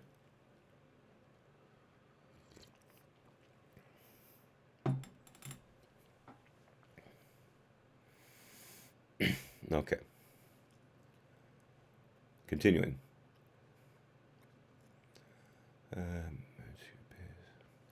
SSA-2, who was to be the affiant for the third renewal and had been the affiant for the first two renewals, told us that he wanted a definitive answer as to whether Page had ever been a source for the CIA before the final renewal application, because he was concerned that Page could claim that he had been acting on behalf of the U.S. government in engaging with certain Russians. As we describe in Chapter 8, this led to interactions between the FBI OGC attorney and a liaison from the CIA who reconfirmed the information that the other agency had provided to the FBI in August 2016. That Page did have a prior relationship with the CIA. However, for reasons we detail in Chapter 8, that information was not accurately provided to either SSA-2 or OI by the OGC attorney and was therefore not included in the third renewal application. What's the excuse for it not being used in the first application and the first and second renewals? I'd like to know about that. 2. Review and approval process. As with renewal applications number 1 and 2, Baker told us he did not review renewal application number 3.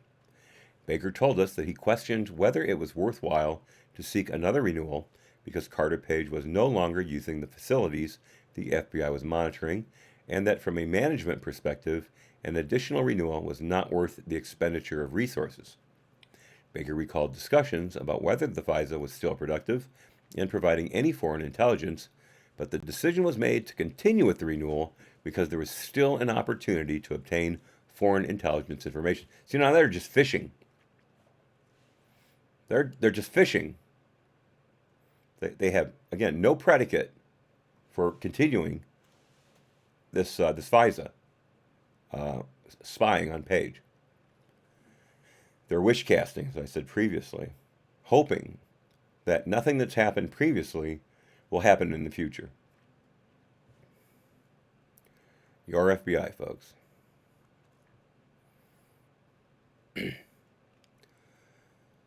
Continuing. Anderson did not recall whether she reviewed the third renewal application, and we found no evidence that anyone else in OGC above the OGC unit chief level did so. Again, it wouldn't have mattered. It was all lies once it got to them. They never bothered trying to confirm any of it. Hell, I don't even think it was their job. We already learned earlier that they had no access. Most of them had no access to the FBI's files on Steele. They had no access to the Delta file or anything like that. Some of them didn't have access to the Woods files. So, what were they supposed to do? Just pass it along. All these layers, and they don't mean a damn thing.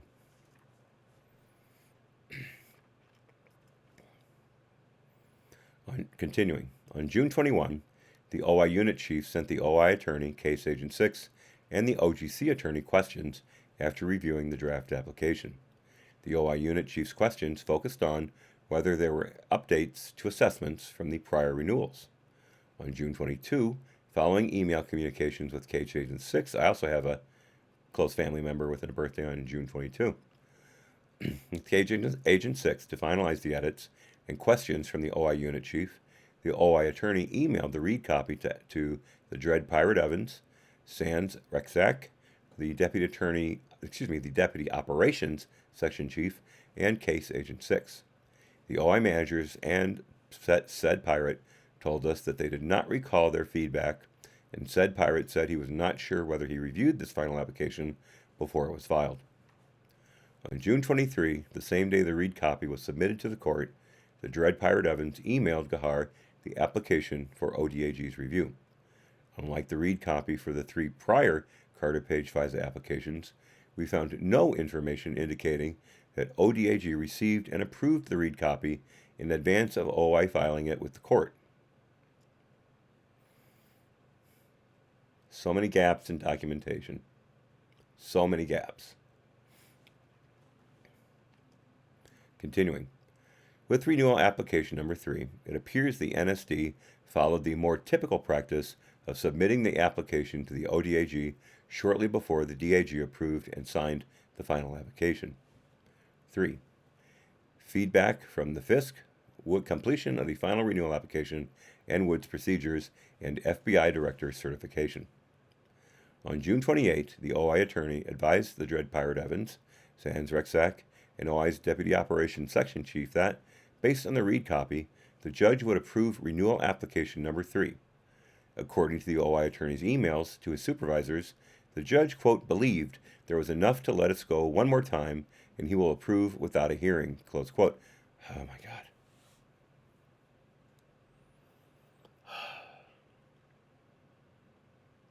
They are spying on a former associate of a presidential campaign, and that person is now President of the United States, and these judges have never held a hearing on any of these applications.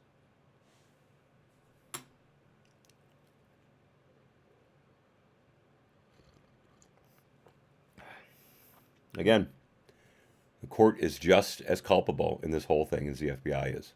Just as culpable.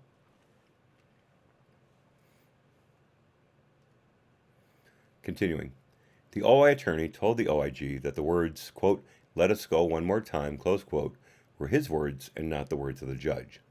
He said that he was not trying to imply that the judge said that the court would not approve another renewal. Before the court's feedback, the OI unit chief, quote unquote, signed out the cert copy of the application and cert memo to the FBI so that the FBI could complete the Woods procedures. Emails reflect that a few additional minor edits were made to the cert copy after the read copy was filed and prior to the completion of the Woods procedures. Case Agent 7, again another newbie. I should have just kept reading. Case Agent 7 was a relatively new FBI special agent who was responsible for compiling the supporting documentation into a Woods file and performing the field office database checks on Carter Page and the accuracy review of each fact asserted in the FISA application. Case Agent 7 told us that he had been assigned to assist in the Carter Page investigation sometime in spring 2017.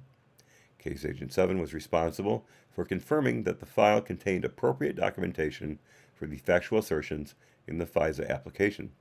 Case Agent 7 told us that when he conducted the factual accuracy review on renewal application number 3, he reviewed every fact to re-verify the accuracy of factual assertions carried over from prior applications and made sure every factual assertion had appropriate documentation in the Woods file. Can't wait to find out what the review of this file turned up. Continuing. During the Woods process, Case Agent 6 and Case Agent 7 identified some documents that were missing from the Woods file and added them in order to provide support for the pertinent factual assertions in renewal application number 3. After Case Agent 7 completed the Woods process, he signed the Woods form and gave the Woods form and Woods file to SSA 5, who was Case Agent 7's supervisor in NYFO. SSA 5 told us he made sure every factual assertion in the application had a supporting document in the Woods file.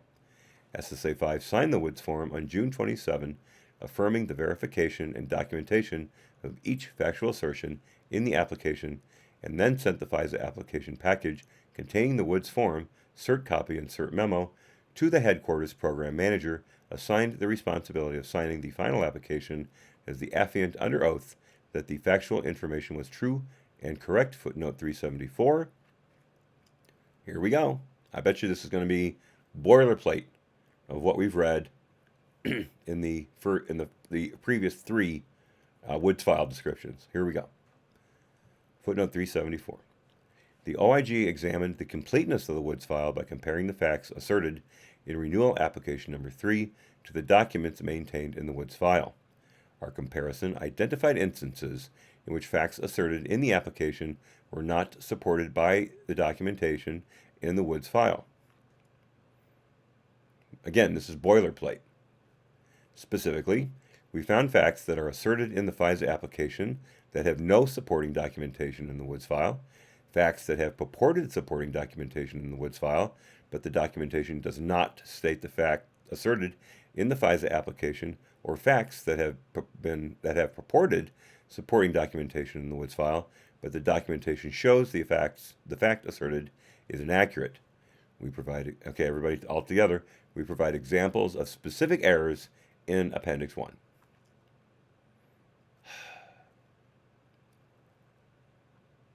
And these guys said they did everything. That was their testimony to Horowitz and his team, that they did everything to complete the Woods file. And there were still errors. Again, it is the FBI is not 99% good and true operators. There are obviously a lot of incompetent boobs all over the place. Oh, I love Grey Poupon. Pardon me. Do you have any Grey Poupon?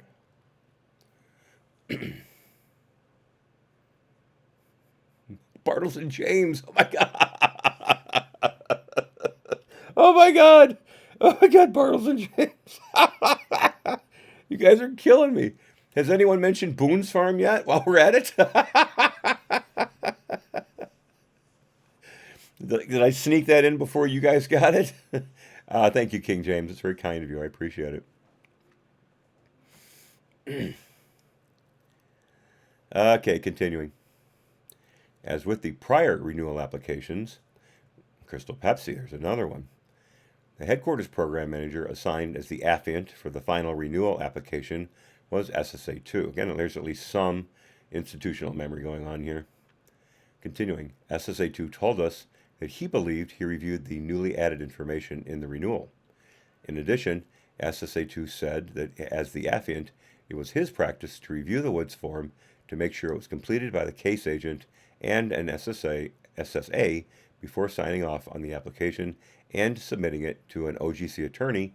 As described in Chapter 2, the Woods procedures did not require the affiant to review the Woods file, only the case agent and his or her supervisor.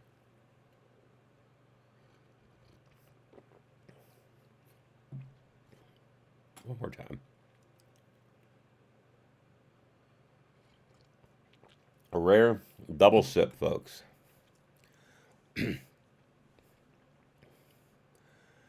Continuing. SSA2 told us that he believed everything in the application was true and correct. SSA2 signed the affidavit affirming under penalty of perjury that the information in the package was true and correct. He then submitted the FISA application to the OGC attorney for legal review. The OGC attorney, here we go, I believe this is Kleinsmith, the OGC attorney who had participated in the drafting process and was familiar with the content of the application, told us that he reviewed the Woods form with the headquarters program manager. After the OGC attorney confirmed that all of the Woods procedures had been completed, he signed the cert memo below the OI Unit Chief's signature and submitted the package to OGC Unit Chief 2, who was assigned to perform the supervisory legal review. Footnote 375. Chapter 2 describes the signature from NSCLB necessary for approval on the cert memo as Senior Executive Service or SES level. Witnesses told us that usually the SES level supervisor is an NSCLB section chief or a deputy general counsel, but that on occasions the role is delegated to a GS-15 unit chief. Continuing. That was footnote 375. OGC Unit Chief told us that he could not recall whether he read renewal application number 3 in its entirety or just the probable cause portion. He said that his general practice is to rely upon the cert memo's description, and if something quote-unquote triggers his inclination to go further, he will read some or all of the application. Well, these people had gotten their lives together so well that there's no way you would have seen through it. They've had 8 months to practice.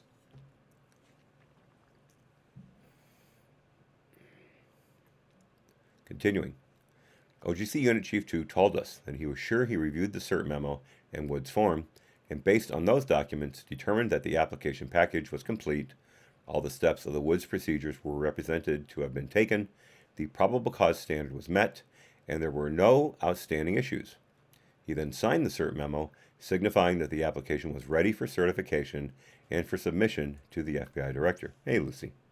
How you doing, kitty cat? What's going on? Don't step on the keyboard. Good girl. She hasn't climbed on my shoulder yet. Wonder what's going on. You feeling well? You sick? Oh, here she goes. I shouldn't have said anything. Oh, yeah, I love you too, kitty cat. Yeah, I love you too.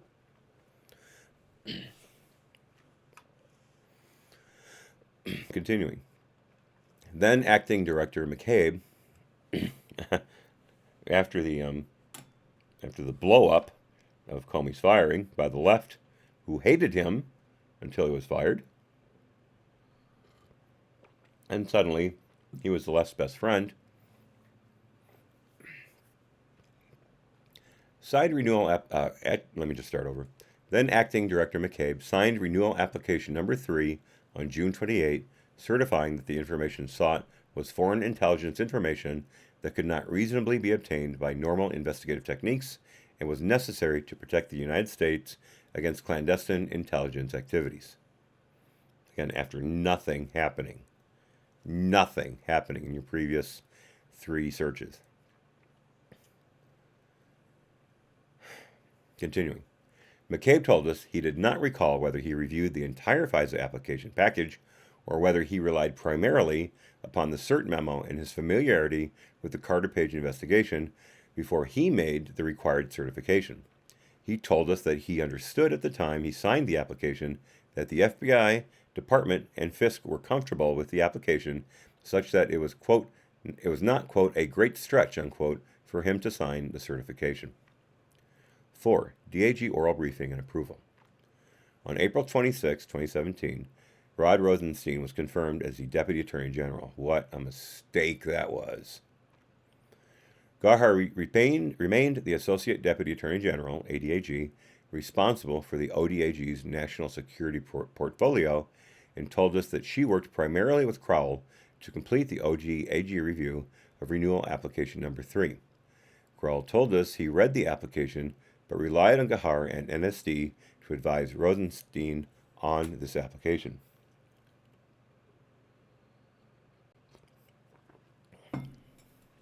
Continuing.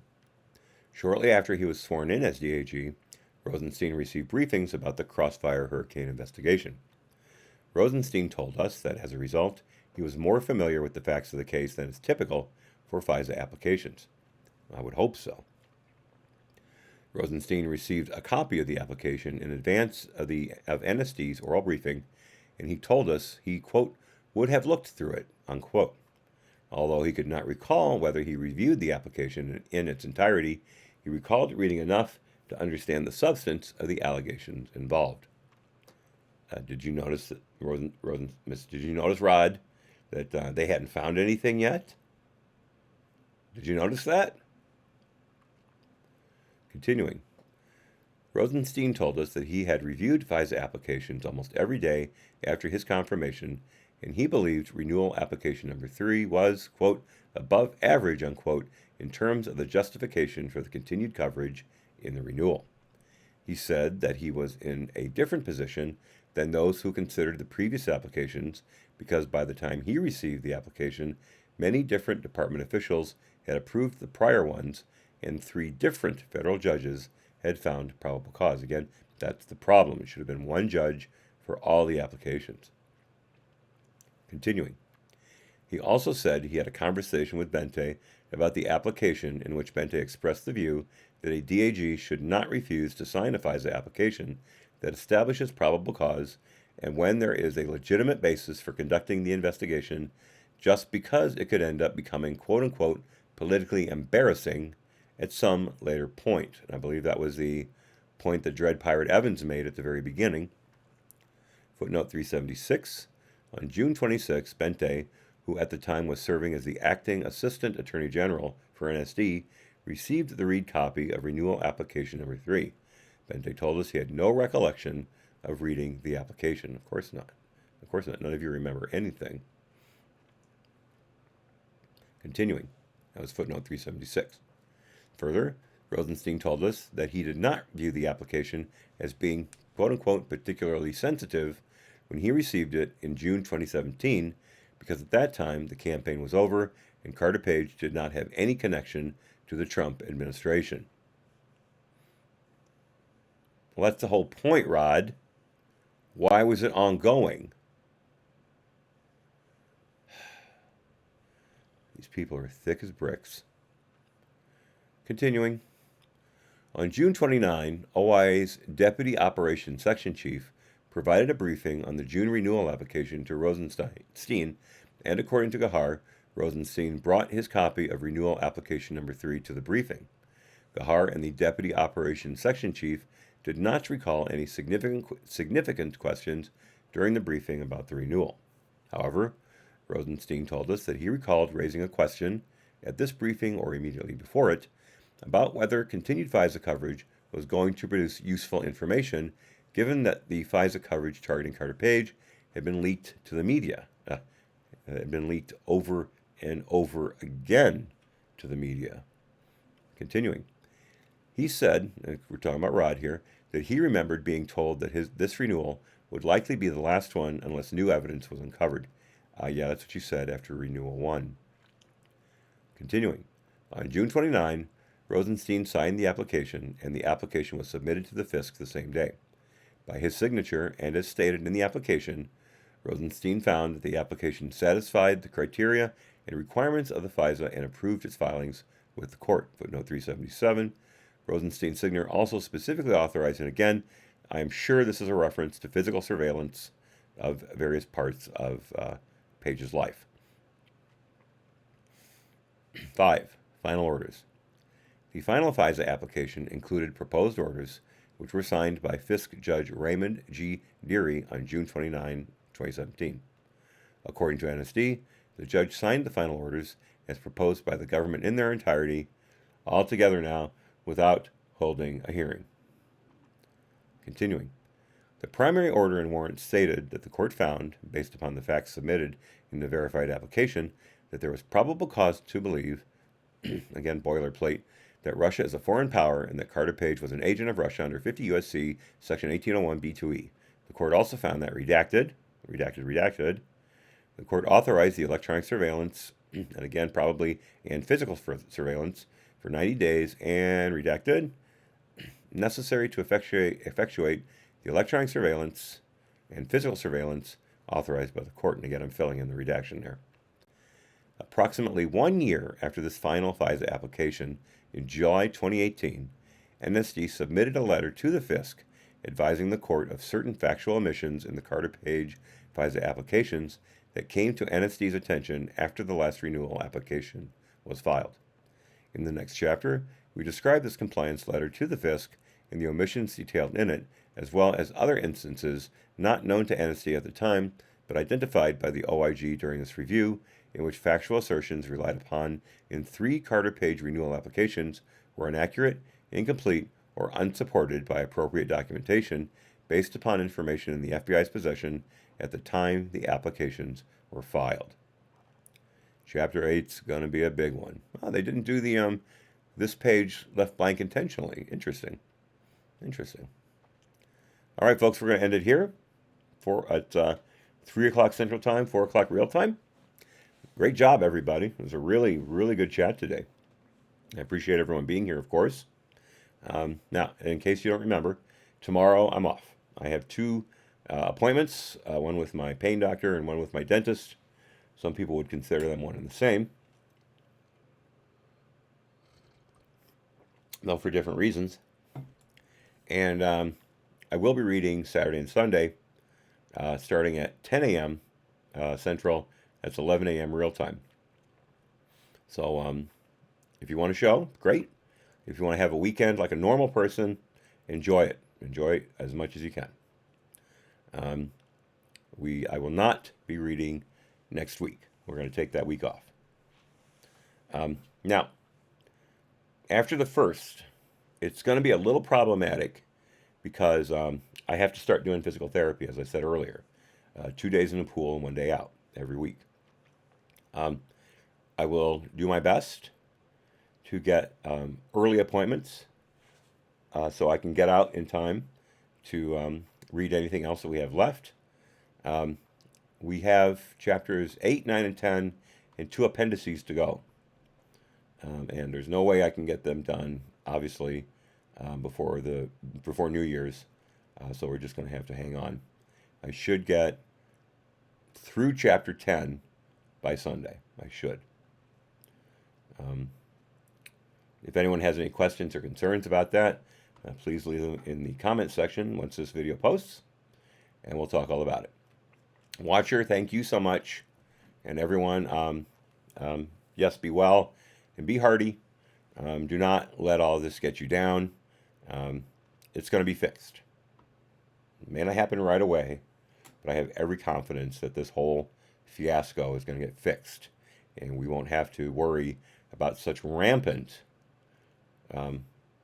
corruption again. There will still be corruption, don't get me wrong. Humans are fallible, and humans can be evil. There's good and evil in all of us. We are all sinners. And hopefully some changes will be made that will obviate the most common types of sins and omissions. So with that, as always, be well. God bless. Happy trails. Anyone who cares to show up, I'll see you Saturday morning. Bye-bye. Where is my mouse? Here we go.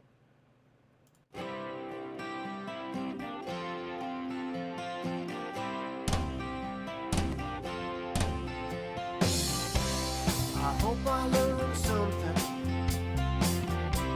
I hope I learned something. I hope I learned something from the stormy seas, from the brightest days, from the darkest nights, from the sunny days.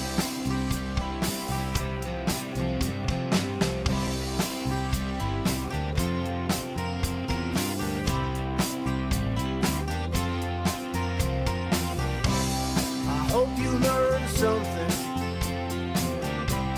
I hope you learned something. I hope you learned something from the stormy seas, from the brightest days, from the darkest nights, from the sunny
from the stormy seas,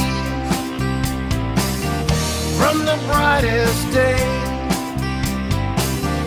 from the darkest nights, from the sunny